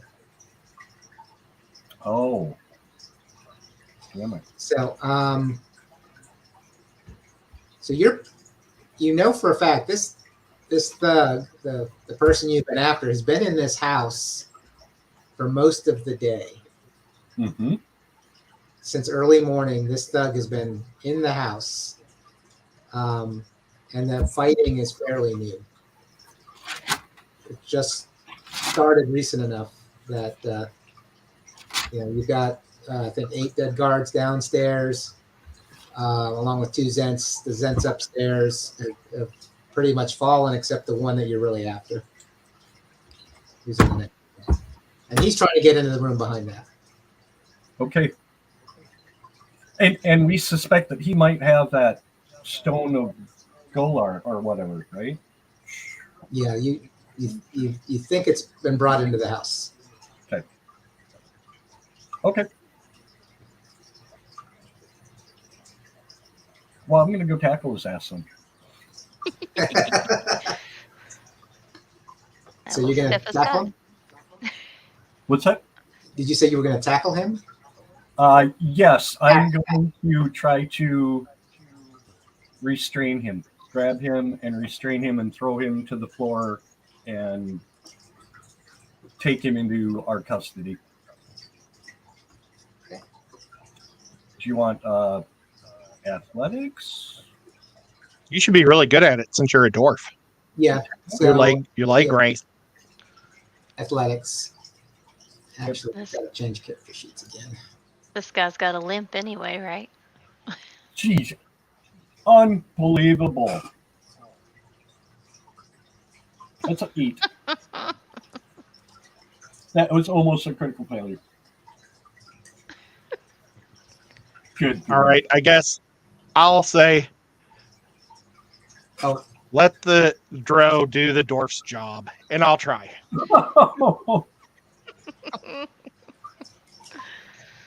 I don't know if I'm any good at fighting at all. What was that? Athletics? Oh, good Lord, I'm terrible at it. Yeah, so yeah, he shrugs you off, but now he's going to try to get past you. Oh. So he's turning away from whatever door he's at. And let me go back to the initiative order so I make sure we're doing everything in the right order. So Melis just went. Shannara. That flaming sword is still up, and she's going to hold her action. I think she can do that. The guard is just going to stand his ground with his long sword out. They're basically going to protect whatever whoever's in the master bedroom. And now it's Nico's turn. Okay. Now, can you pull punches? Like, can you pull a sword blast? Like, I'll do a called shot. I'll just try to stab him in the knees or in the legs, just to cripple him. I don't want to kill the guy. You can you can attack non-lethally, as long as you declare it ahead of time that I'm going to make it's kind of like hitting him with the pommel almost, or the flat of the blade instead of the edge. But you're just trying to, basically knock him down, knock him out. If you bring him down to 0, he's not going to make death saves. Kind of he'll be unconscious or he'll be unconscious basically. Okay, so that's what I'll do, because I don't want to kill him. And I'll move Okay, the camera so into the room. do I roll to hit with my weapons, or what do I do? Yeah, you roll the same attack. You just declare that ahead of time that it's non-lethal. Okay. So this will be a non-lethal attack. Well, not very good at Oh, non-lethal. nice. Yep, and that hit. Nice job, Drow. So it'll still bring down his points. So with Sparrow where she is, you will get the sneak attack.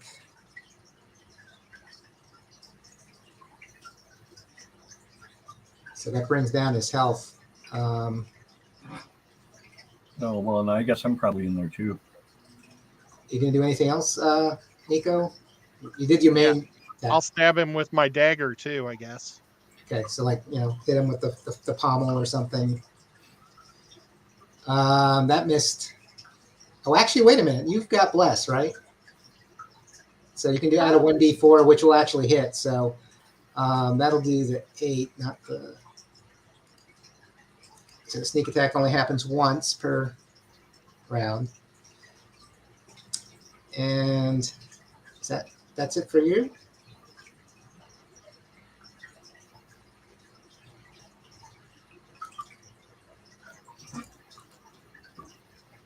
Sparrow. Okay, so I'll do non-lethal as well. I'm just trying to get him to submit, I guess. Okay. Done that, and try the dagger. The dagger hits. Right. That's 6. Okay. And then if Jason attacks, does he have to do poison damage if he bites? Yes, it is part of the attack. Okay, so I probably shouldn't let him out then. We'll just leave Jason tucked away for right now. And that ends my turn. Okay. Let's see, what is he gonna do? He's going to do a shove on Nico. He's getting shoved. That's rude. It is. So if you want to make an athletics check. Okay. Something I'm not so hot at. I'm kind of a...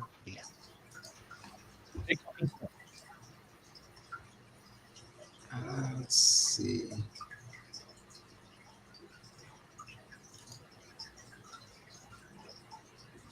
And so that should I'm a be... skinny elf. So he's going to knock you 5 feet back. Okay. So that was his attack. Oops. And then he's going to move forward. Do we get opportunity attacks? He hasn't left your range yet. And he can't squeeze by you because you're hostile. So action. So yeah, that's what he's doing. So he's pushing you trying to push you out of the way, but he can only move you 5 feet. Okay. And the next one, so clubs are gone. Vert. What do you think Vert would do? So I don't know that he would know you were attacking non-lethally. Yeah, I don't know that he would firebolt. He might just hold his action or go back to mending or something? I mean, we're all so close. If he does fire, won't it hurt us too, or is it like a target specific Yeah, it's just attack? like a target. It's like a Baseball? ray of rather than a blast. So, Gotcha. why didn't I do this? He's going to perception check. Yeah, he's going to hold the action. He's kind of realizing, yeah, you guys are trying to subdue him. You know, I think he's figured that out.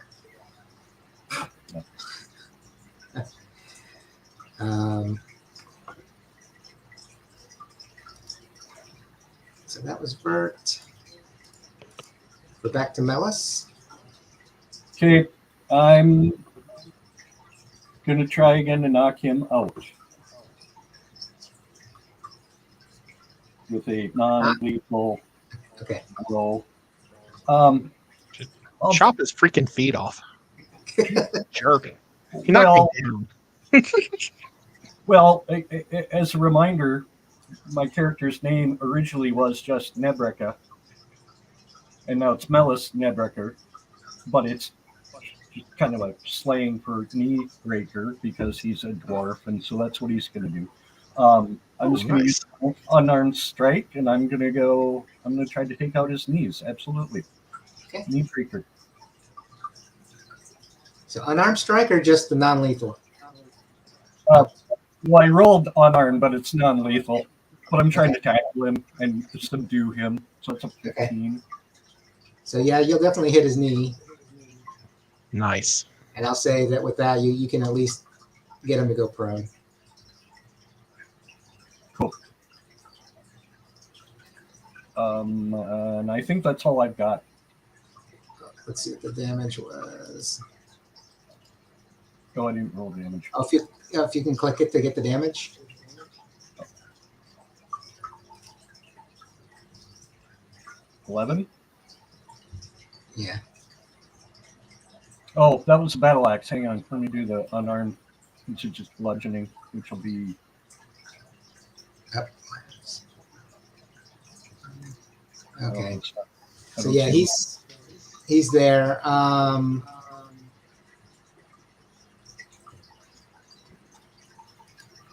Let's check something. Yeah, I think the idea is, my idea at least, is to get him down and restrain him and then figure out what to do with him. Okay. Just just roll intimidation. I guess that might be the best way for me to figure out if he's going to keep fighting or just decide enough's enough. Oh, Jesus. That's good enough. So he's like, oh, stop. I'm not. I can't go anywhere.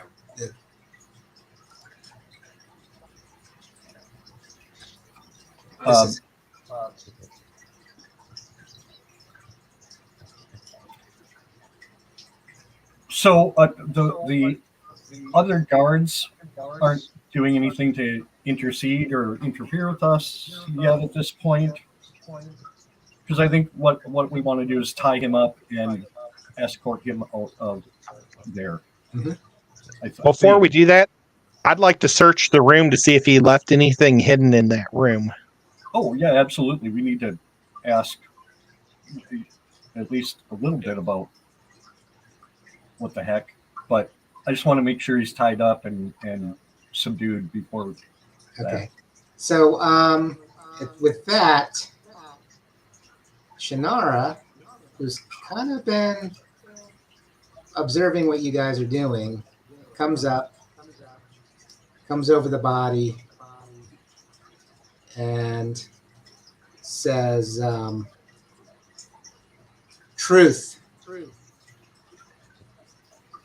Or no, wait, no, talk. So, let's see. I had too many character sheets open. I got all these little character sheets with all the information. Not that one. Not that one.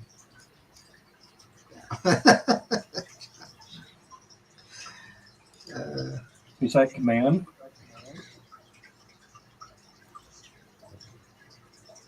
Um,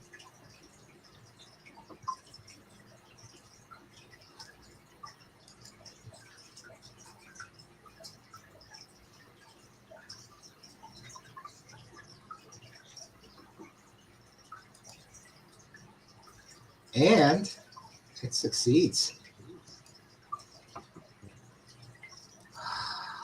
Sweet. So I'm after the Lord. He must have the stone. I need to get it back to, and then he's kind of trembling. My master. He's trying not to divulge too much, I think, but he can't help himself. I was betrayed by the Lord and Lady. We had a deal, and they broke it.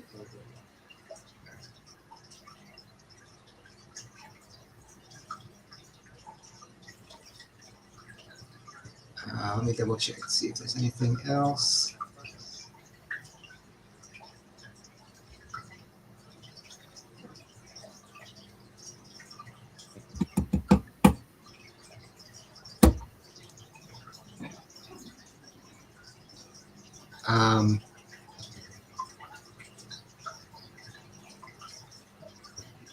Actually, let me double check that spell, see how long it lasts. So she used the command spell. Yes. One word command. 1 round. Yeah.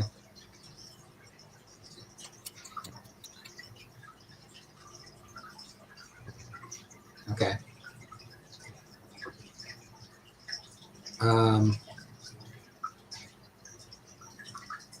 And I guess the other thing, it's like, he'll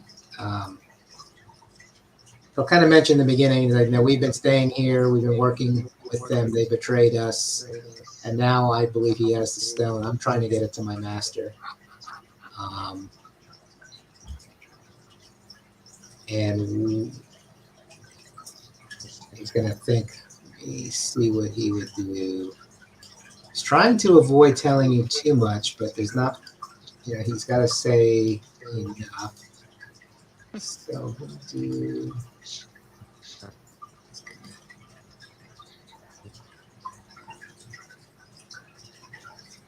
They betrayed me. That's all you can get out of him. He spell ends before he can go any further. Do we see the stone anywhere on him, or? Check.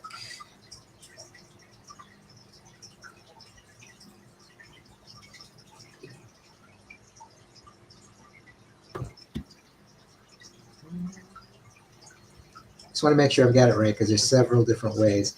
So for this adventure, this is actually a published adventure. There's 4 different story paths, and then I get to pick which one you're doing, and then it goes all the way through. If I pick a different story path, the event chain changes a bit. So you could actually play this 4 different times. Some things will seem familiar, like similar locations, but then the activities will change in those locations. But in this one,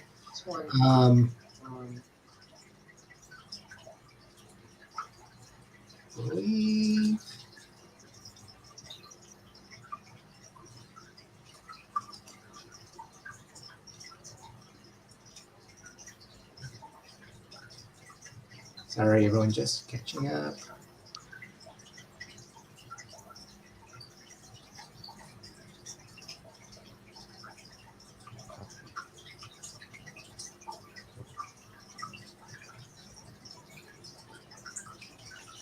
So he doesn't have it on him. The door behind him looks like, it's got a lot of damage in the lower half. He's been kicking and bashing at it to try to open the door. It looks like it's opening a little bit. You can tell by his frame that he's kind of a slight build, more of a dexterous type of person, not a strength type of person, but he's been trying to get into this other room. Well, we have keys. Yeah. It open a few in like an inch or two, so it's not locked. It's just there's you could see kind of like the edge of maybe some furniture through the crack in the door. Somebody's blocked the door.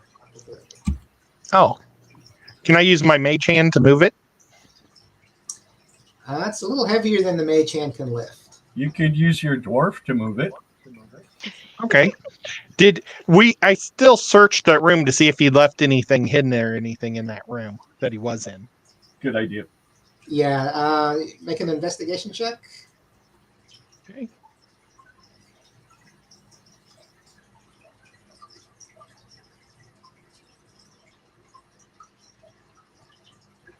Nice. Yeah, you don't see anything. But if you want to make an athletics check, Melis. Okay. I would be happy to. Come on, Melis, knock the door down. Smash it! 16. And it almost opens. Oh, You What? can see it just starting to budge, maybe an inch or two, and then it kind of creaks to a halt. And you hear a voice behind you. Don't come in. Don't. I'll defend myself. Is that the same woman's voice? No, this is a man who sounds like he's cowering in a corner.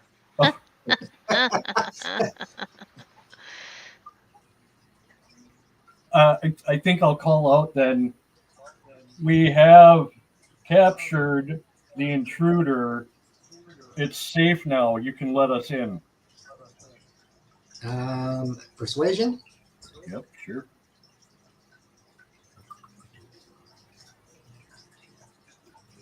Oh, there we go. Oh, 20.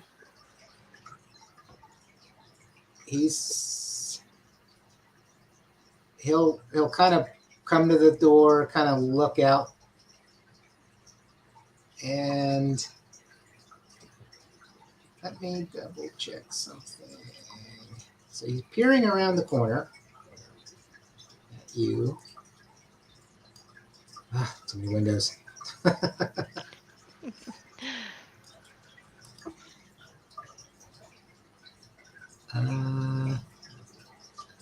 Should X2 and I move spots?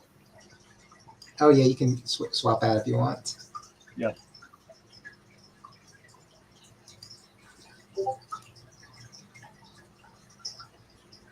All right. So he slowly moves everything to the side, and you can come in. Let me open it up.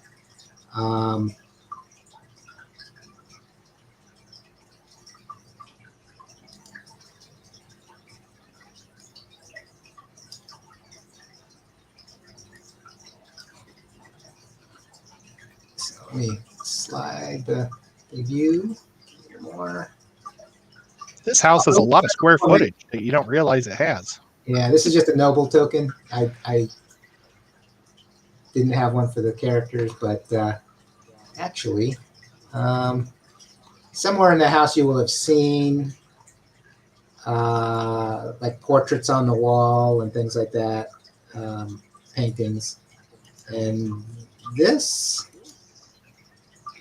let's see. This is the Lord and Lady that you've seen in the portraits, and this is definitely the Lord from the portrait that you've seen standing in the room, but he's kind of trembling a bit, not very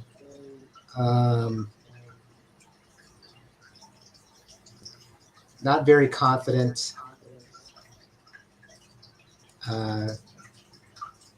He's just, please, don't hurt us. Don't take anything. I don't have what you're looking for.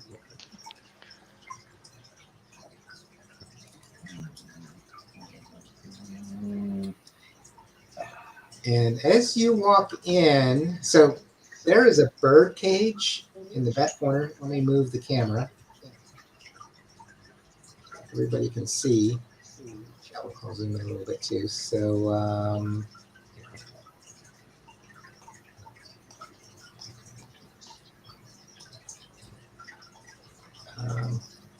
But yeah, somewhere in the corner is a bird cage, big bird cage, and there's 3 flying snakes in the bird cage. And then this gray shape on the ground, you know, I would think Melis would tell you right away that's a teleportation circle. Yeah. You can use it to go to a specific location.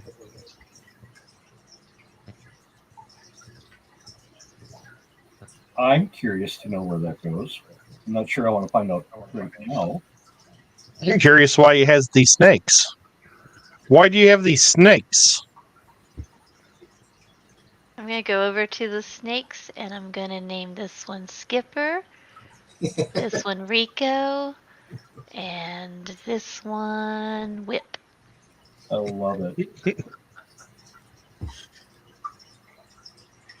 Do you have communicate with animals? I don't have talk to animals. I wish I took it. Or speak with animals.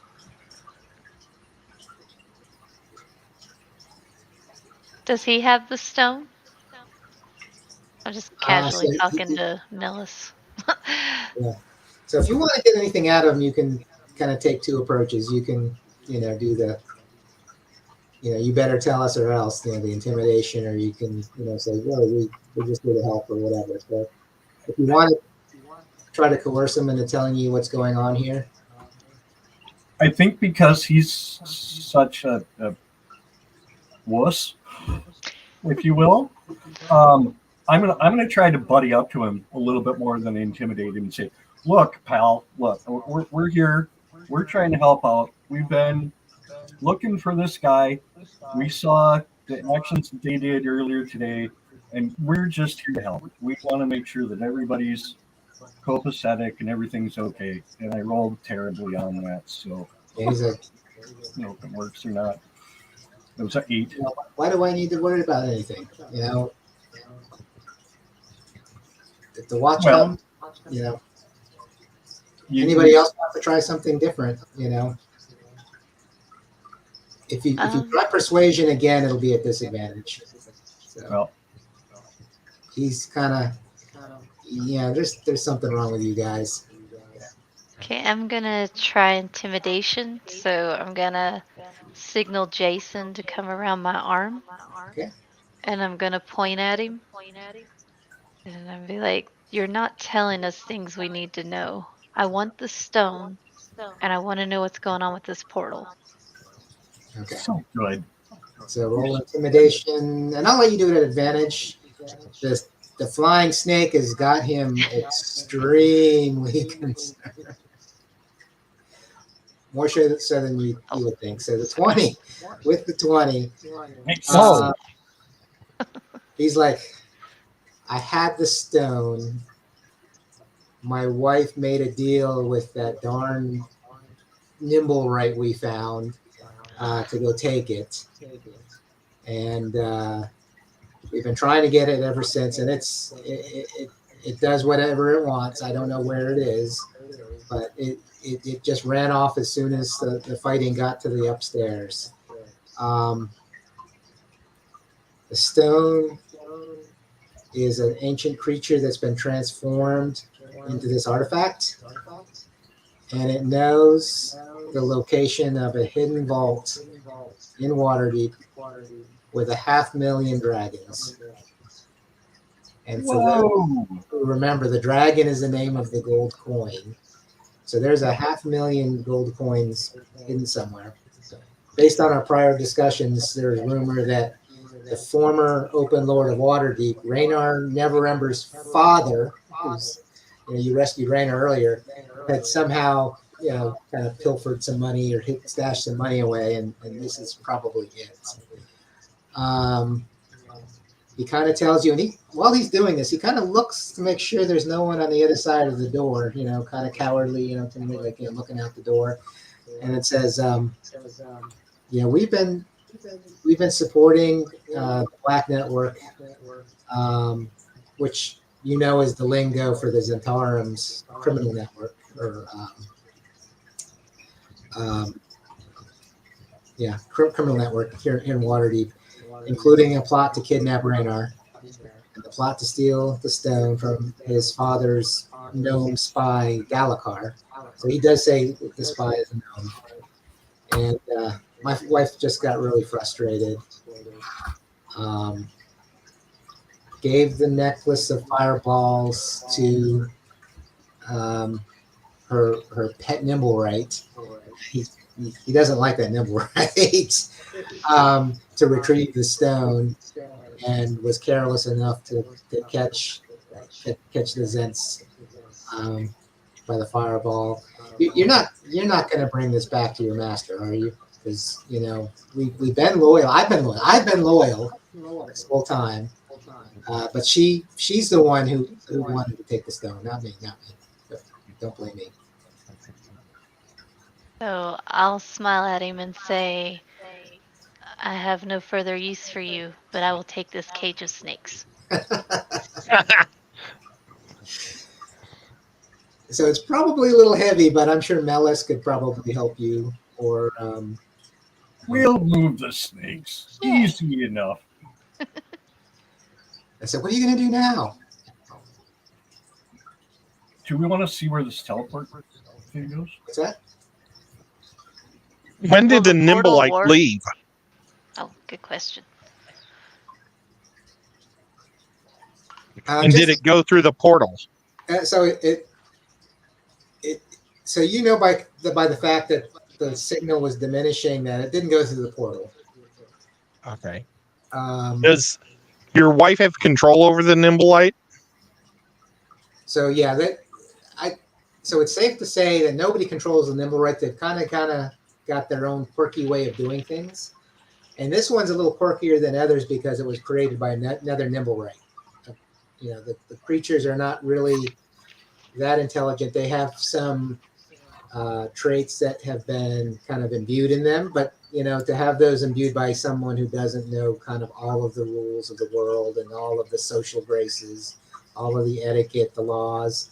So this one is just kind of a bit of a rogue, creature. You don't know what it's going to do. But from what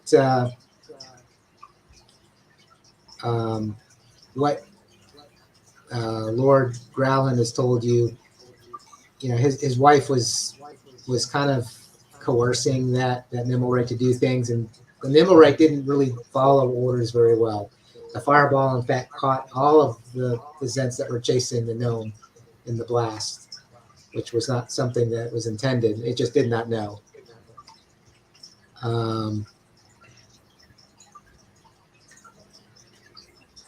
And so it's like, I think you better leave before Lady Growlin finds you here.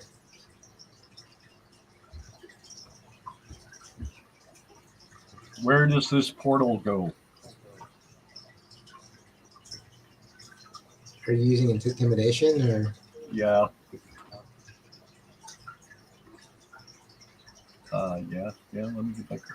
Intimidation. Is there anything on the desk that looks like it's worth money?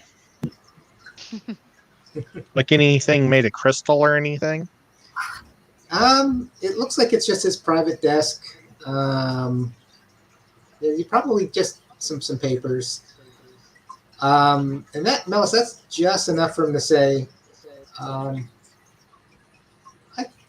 I thought because, and he's kind of pointing to Jason over there, saying, I thought you were the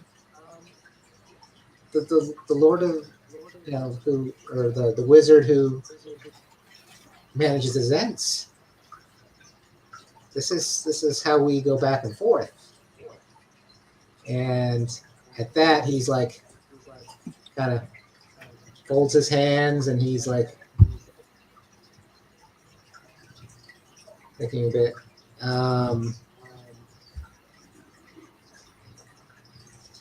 I think at this point, what he'll do is he'll call out. Oh, God. And Yala! Krabas! Come here. Let's see what that does. So with that,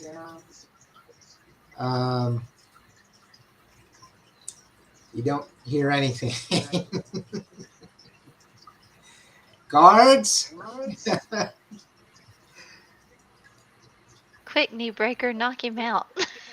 So you kind of hear the guards start to move. He just happened to get the right tone where he kind of had his kind of command voice, and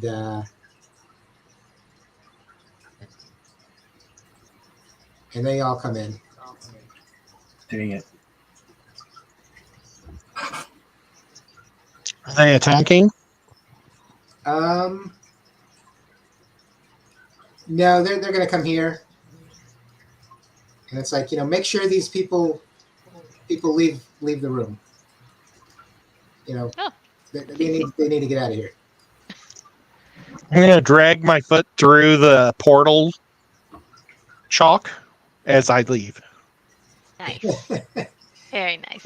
So you do that. So normally a teleportation circle is drawn. This one is permanent. Oh. But the way they work, they have all these symbols around them in a circle, and you've got to know the sequence to activate it. So just anyone from going through. You have to know how to get through to the other side. So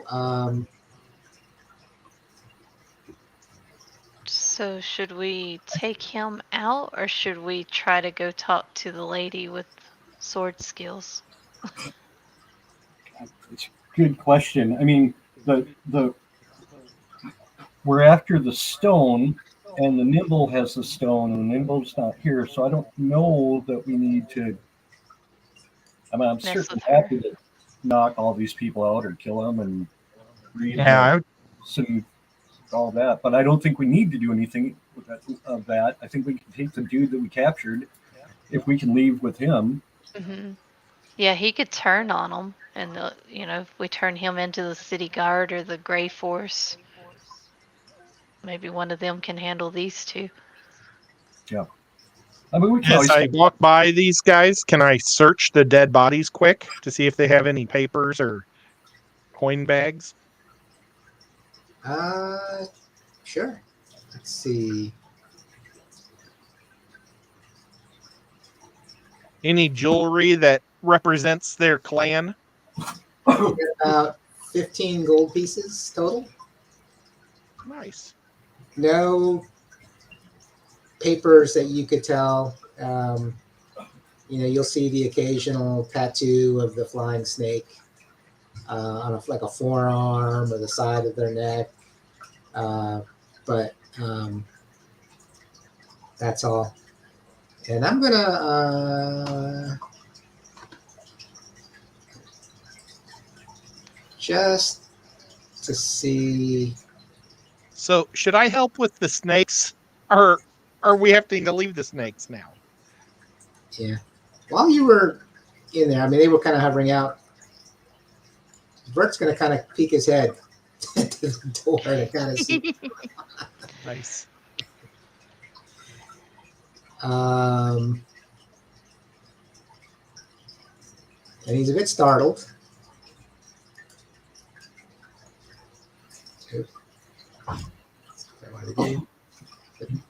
The camera is a full size now. But basically, in the master bedroom, if you all see him, a half orc is gonna start getting intimidating. The lady's here with a hastily donned breastplate and her rapier out and saying, "You need to leave." And behind her, you hear kind of the subtle noise of children crying behind the door behind her. So you're pretty sure she's protecting her kids, and she's not going to move. Sure. And this is the bodyguard. So right here, it's a large, intimidating half orc. He is a lot burlier than Yagra from the beginning. Definitely not someone you want to mess with. I just Bert's gonna finally like, oh nope, sorry, I'm just curious. Let me shut the door.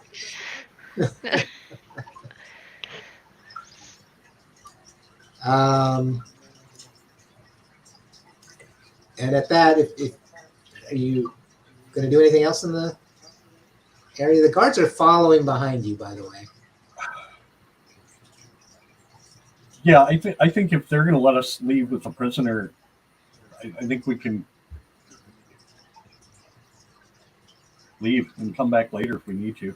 I think we got So I would imagine Vert would kind of explain to the guards what's going on in there. Would he? I don't know if he would or not.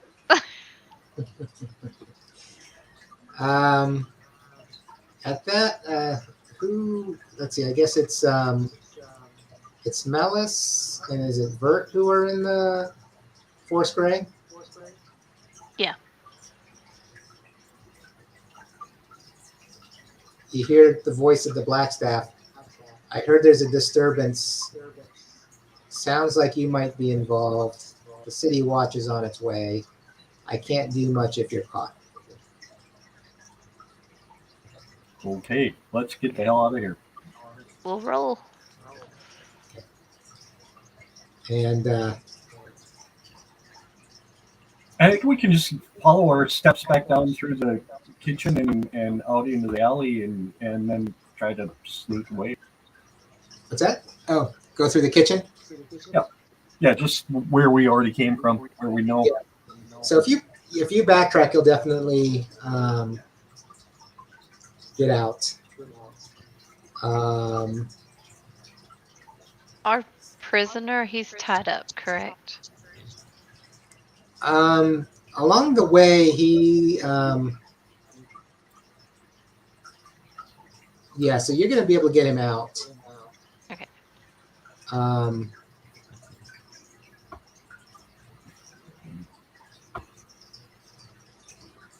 There's no Should we sign gag him? to leave. Oh, what's that? Maybe we should gag him too.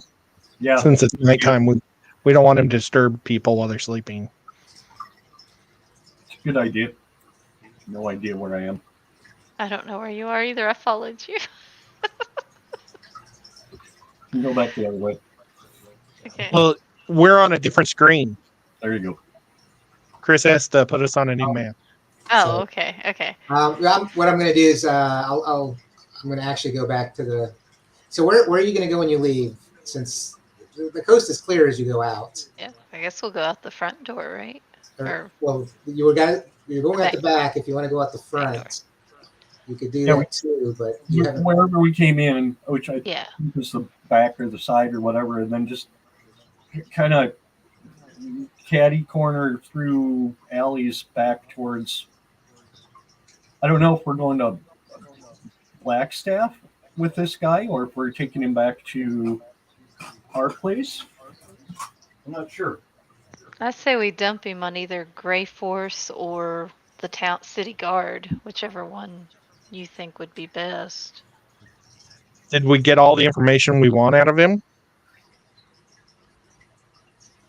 We don't know who his master is, but they may be able to pull that out of him. Okay. Yeah, and we've worked with them too. Yeah, let's go to the guys that we work with. Gray Force. Force Gray. Yeah. Force Gray, sorry. Okay. So yeah, you can keep him gagged. I'll put a pillowcase over his head too. So The one I stole from the bed. you brought him to Troll Skull Manor or somewhere else?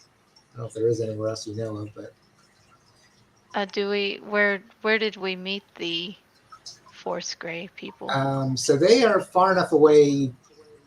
If you want to go at night, you can.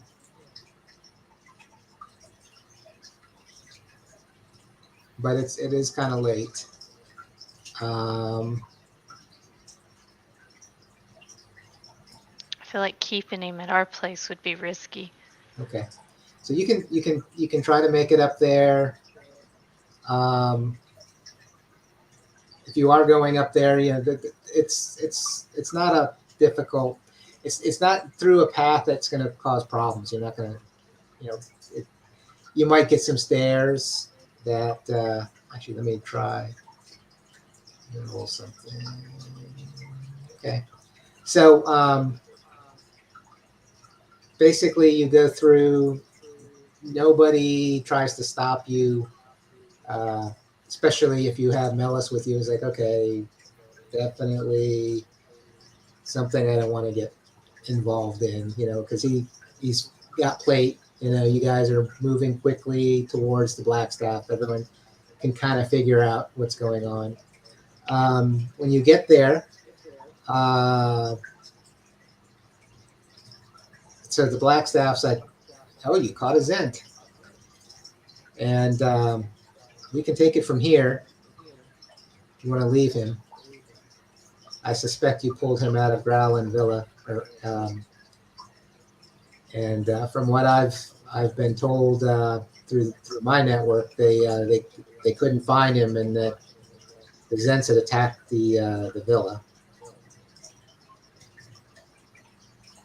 Yep. Okay. And we finished them, all four of them. Yeah. But he is definitely their fugitive. Okay. So I said, okay, we'll take it from here. You can leave him. But thank you very much for your assistance. I may have work for you in a couple days. How much would a pair of shackles cost for bringing in fugitives for the future? No, I'd say maybe a silver piece. Well, could I give him a couple silver pieces or does he have them? Does he even sell those? The Blackstaff. So Yeah. she's going to be like, you've got an armor right down the street from you. Go. I got you. Go I was make a just wondering deal. if you guys had pre-made or I'm trying to keep this kind of quiet. And if they find one of my shackles in your possession, it doesn't quite look like that. It's I don't want to give you that calling card. Can I let him know that the information we could not get was who his master was, and everything else he's pretty easily to convince to talk. Oh, what was that again? I missed the beginning. So basically, I'll just let the guy who's taken him know that we couldn't figure out who this guy's master was, if that's something they're able to extract. We know.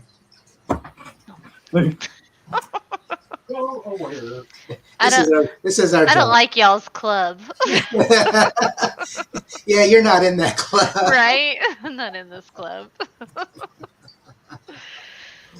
I'm gonna take my snakes and go home.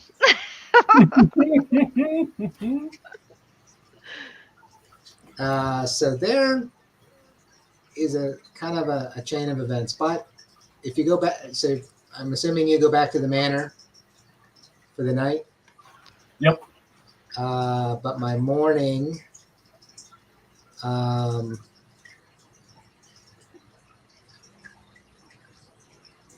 you have a message delivered to you by way of a flying snake. Hey. Hmm. Oh, that's probably not good. Maybe. So I just put it in the chat window.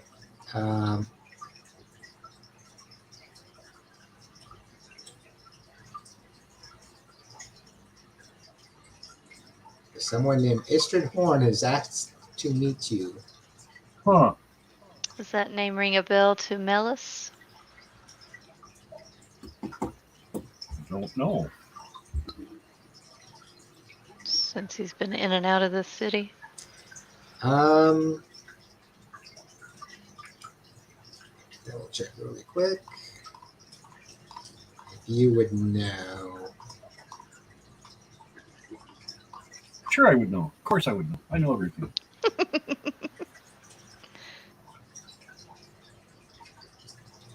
you want to make a history check. Oh, God. Knew you were going to say that. I haven't been able to roll good on my good scores tonight, let alone my weak scores. Maybe this will be a net 20. 13, there you go. Not bad. Pretty good. Does not ring a bell. Oh, Oh, Sorry, guys. that's okay. it seemed like a good roll. Yeah.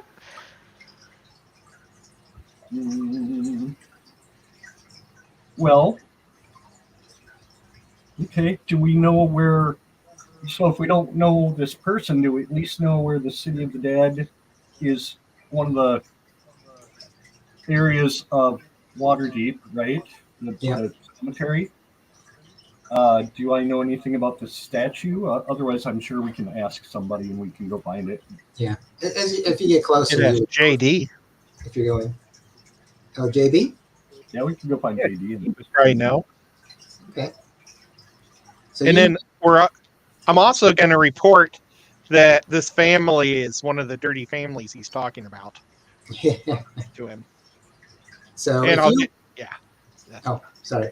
But if you're going to say CJB, you probably want to go by yourself, or at least keep. Okay. Yeah.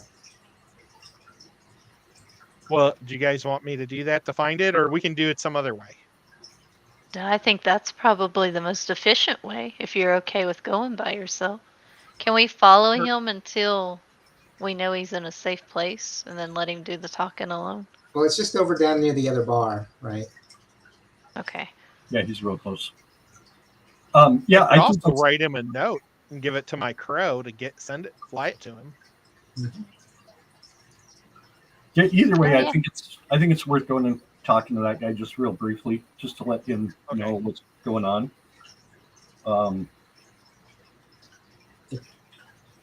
If you send your familiar with a note, I'll just go. can't see. I don't know JB, if he knows my familiar yet. Yeah.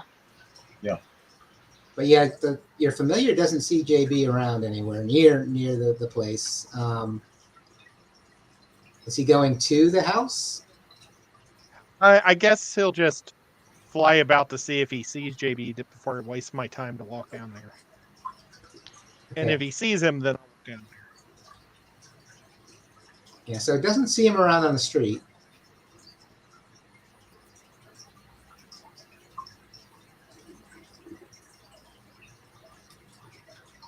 Actually, let me move. Wait, change maps back.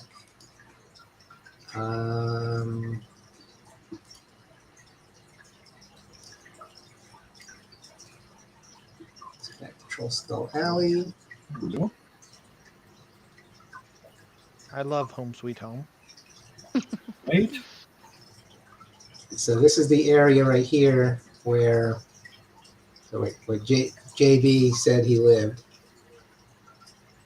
So you're searching the streets with your familiar. Your familiar doesn't recognize anyone, or you don't. Through your familiar, you don't see JB anywhere in the vicinity. No. Okay, well, so much for that idea. Yeah. I guess we'll just ask somebody else. We could ask the apothecary lady. Yeah. So are you going to the apothecary lady? Sure. Okay. Is it the next day, right? It's the next It's not like morning. middle of the night. Okay, so make sure we weren't busting in on somebody in the middle of the night. Yeah. But She's nice. Oh, would we have taken a long rest if it's the next morning? yes, now? you could have a long rest as well if Okay. overnight. Uh, I don't think I'm on the board yet. Yeah, you're in the bottom right corner underneath the north, south, east, west. I can't think of the name. And I'm gonna leave. Oops, it's the wrong way to do that one. I'm just gonna leave Bert and Shannara back at the Thank you. manor, unless you think you need them. So if you think you're going to have an encounter, I'll bring them along. Otherwise, I'm just going to Yeah, I leave them think. so I have to travel. So at the apothecary. So what will you be asking? Paula, I think her name is. Yeah, we'll ask Fala if she can tell us any information about that statue. A Garian's statue? I don't know how you say that. Arians? Yeah, I mean, it's not something. It's kind of an unusual place to go. Kind of neither here nor there. It's like down in one of those little neighborhoods that people don't frequent. But nothing really out of sorts about it. So the statue doesn't have any meaning? I mean, Not really. I mean, I'm not familiar with it either. So it's just very nondescript. It's in fact, she probably doesn't even know who that is. Just it's like I kind of know that general area. I've heard the name. I just don't know exactly what it is. History wasn't my thing. gotcha. And I'm not really from Waterdeep. So. Oh. Well, once we get down there closer to, we can always ask somebody. So she tells us about where it's at, though. Yeah. Okay.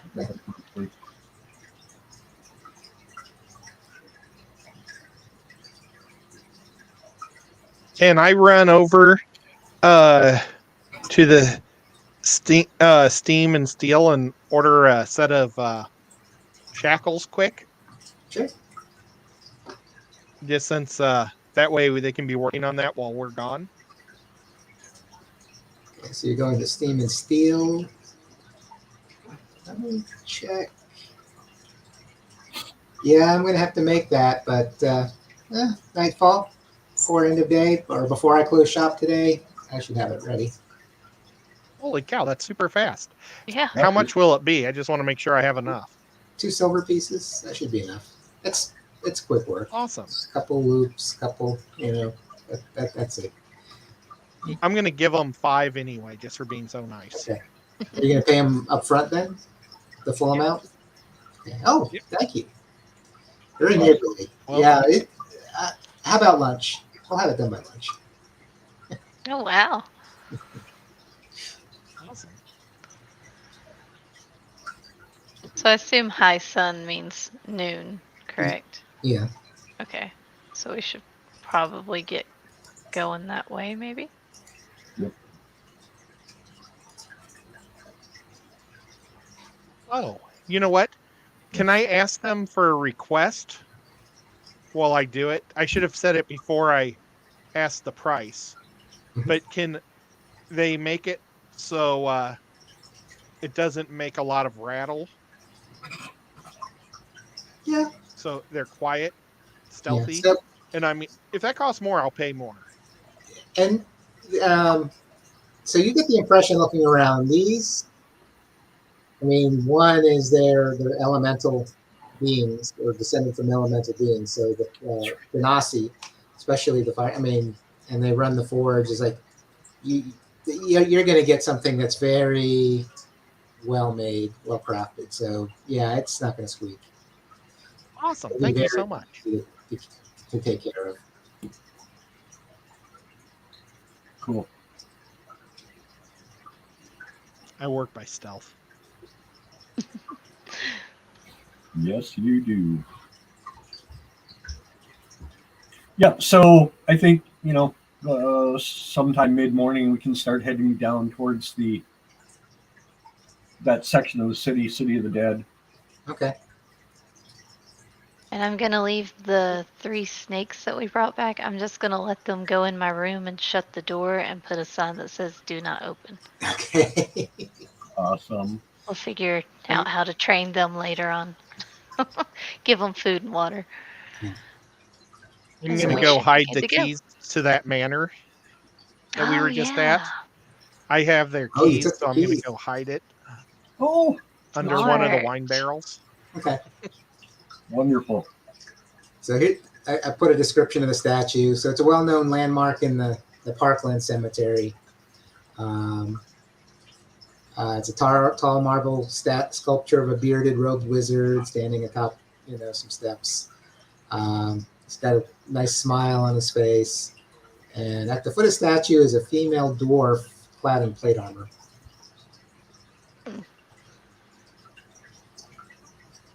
No, I'm just teasing. I'm intrigued. It's a very public place. There's a lot of people kind of around. So even though it's a cemetery, it's more like a social gathering place as well. It's often used for clandestine type of meetings more than anything else. But the cemetery itself in general.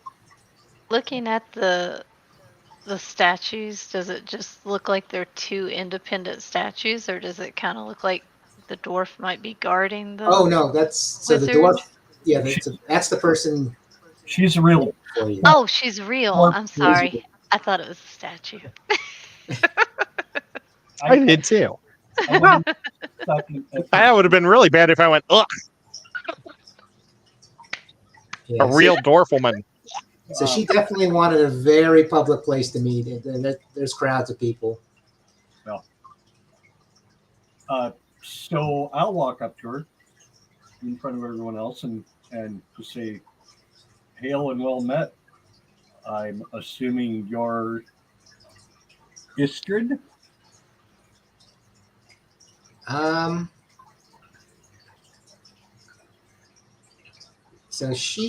So you brought Jason, right? He'll be in my hood, hidden, since we're walking through a crowded area. I don't want anybody to try to harm him. Okay. I'm going to have my crow flying, doing like a survey over us to see if anybody's sneaking up. I'll probably stand a little bit further back too and kind of crowd watch while the dwarf talks to the dwarf. That makes sense. Yeah. Okay. So you had announced yourself, and we'll call it a night after this encounter.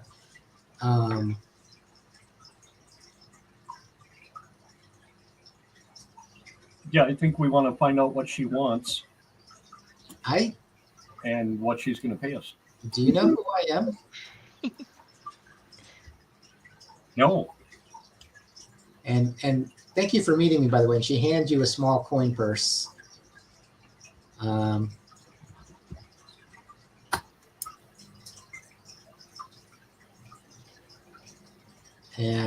if you look inside, it's got 10 platinum pieces. So Wow. this is just for meeting me. But do you know Well, who I am?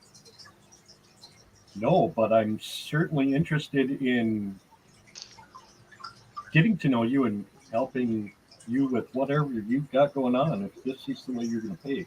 Yeah, I specialize in lending money, and I'm afraid some of the people I associate with may kind of come look for me after what happened last night. I suspect you might know what happened last night at Growlin Villa, but because of what I've heard about you, maybe you can help me. I need to stay low for a little while. I need to get out of sight for a while. I don't want to get caught up in this mess that's going on between the Zentarum and the Xanathar. And can you hide me for a 10-day? I'll stay out of your hair. I just don't want to get caught up when they start rounding up suspects. Because I do lend money to people who, don't really can't really go to the regular money lenders, if you know what I mean. Yes, understood.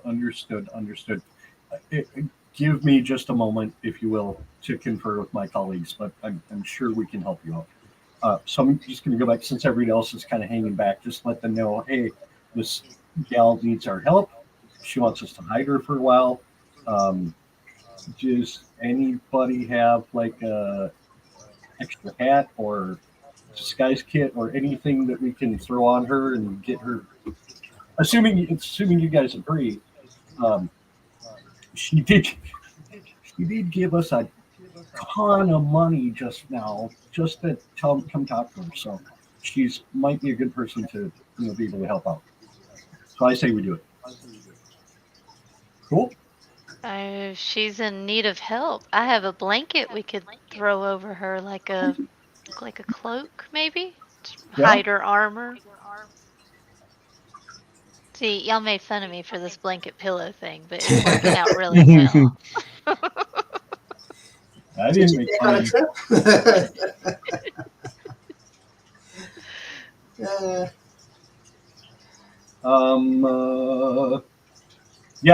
Yeah.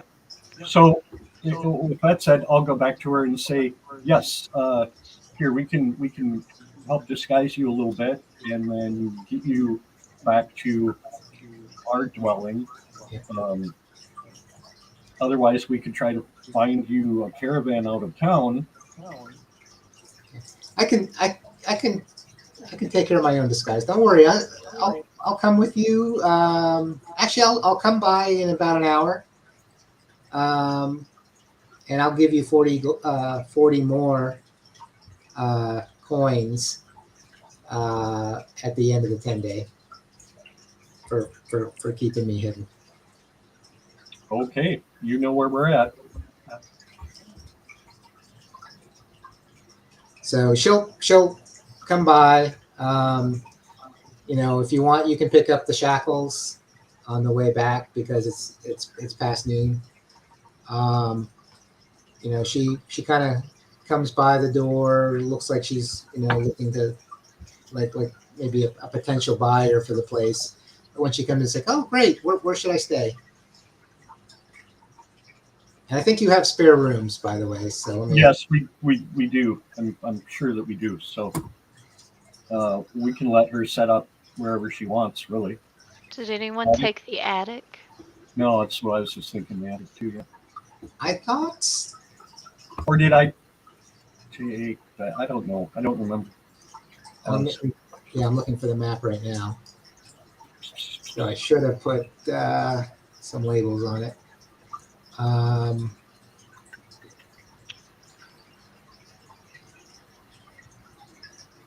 But I don't think anyone is staying here.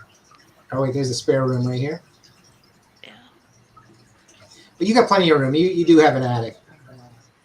But I can't remember if anyone's staying there. Vert's staying in the library. I'm in this room. Okay. Because it's got the turret peak attached to it. Okay. Yep. Where's Lady Diane? Or not Lady Diane. Lady Rorschach. Did you She pick in a the room master? for her yet? Did she? Who took this one? The master bedroom? Yeah, Lady R might have taken them. Well, I don't know if she was here to take. She hasn't been here to pick a room. Well, let's give this lady the master bedroom. Yeah, we could for now. Okay. He's paying. Or the second floor bedroom, which Okay. is about the same. Well, So it doesn't have a private bath. She thanks you. It's like, I'll be down in a few minutes. And so she puts her things away. When you're downstairs waiting for her, instead a male dwarf comes down and says, huh. I can be called Jorn while I'm staying here, but I have my own way of hiding in plain sight. Fair enough. And so it's you can tell this is like disguise. It's not anything magical. But basically, yes. So you've got someone hidden in your room or in your manor. You've got 3 flying snakes hiding in a bedroom, and another flying snake that when people see it go like, "You're one of them? Wait a minute, you're not dressed like them." You hear the commotion about the word on the street, and if you get a paper that day, we'll basically talk about the Growlin Villa being attacked by the Zentarum. And it's very it's very disconcerting. They were apparently trying to take something from them, and then you hear that there might have been one of them that escaped. They haven't been able to find one of the Zents among the bodies, but the rest had all been killed. And the scuttlebutt is, Lady Growlin's been, it was very terrible, but I hope people realize that we're targets for the enemies of Waterdeep, and we'll do anything we can to protect it. Very, very political, very, very much trying to improve her image through this. It's like we were a target. People don't like what we do to help the city. And with that, at the end of the day, everyone gets to level up to level 4. Ooh. So next morning, we're all going to be level 4. One thing to remember, you might want to do a little research. So when you hit level 4, and for different classes, it changes, but usually it's every 4 levels, you get to add either 2 points to one ability score, or split it between 2 as part of your advancement in improving yourself. Or you can pick a feat. Feats are like special abilities. Like an archer can pick one called Sharpshooter, and that gives you the ability to ignore partial cover. So if someone peeks their head around a corner, they don't have any extra advantages to their AC, or you can hit them just as if they were in plain sight. Plus, you can do additional damage. For example, for fighters, there are ones like Great Weapon Master. If you have a 2-handed weapon, you can do the same thing, more damage, and so on. There's other ones too, but you'll be able to find those in the player's handbook. If you have any questions offline, just let me know on Discord. But yeah, everyone gets to go to level 4. That's awesome. Awesome. Yay. Congrats, everyone. Yep. Congratulations. Yeah. So you stormed the villa.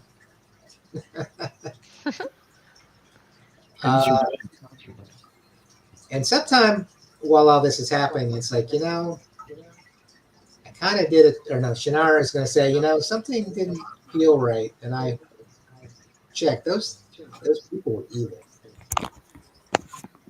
I just want you to know that. What did she say? Those people were evil. The Lord and Lady. Yes. She cast, a spell or did something. So as with her cleric abilities, she's like, something doesn't sit right. They were evil.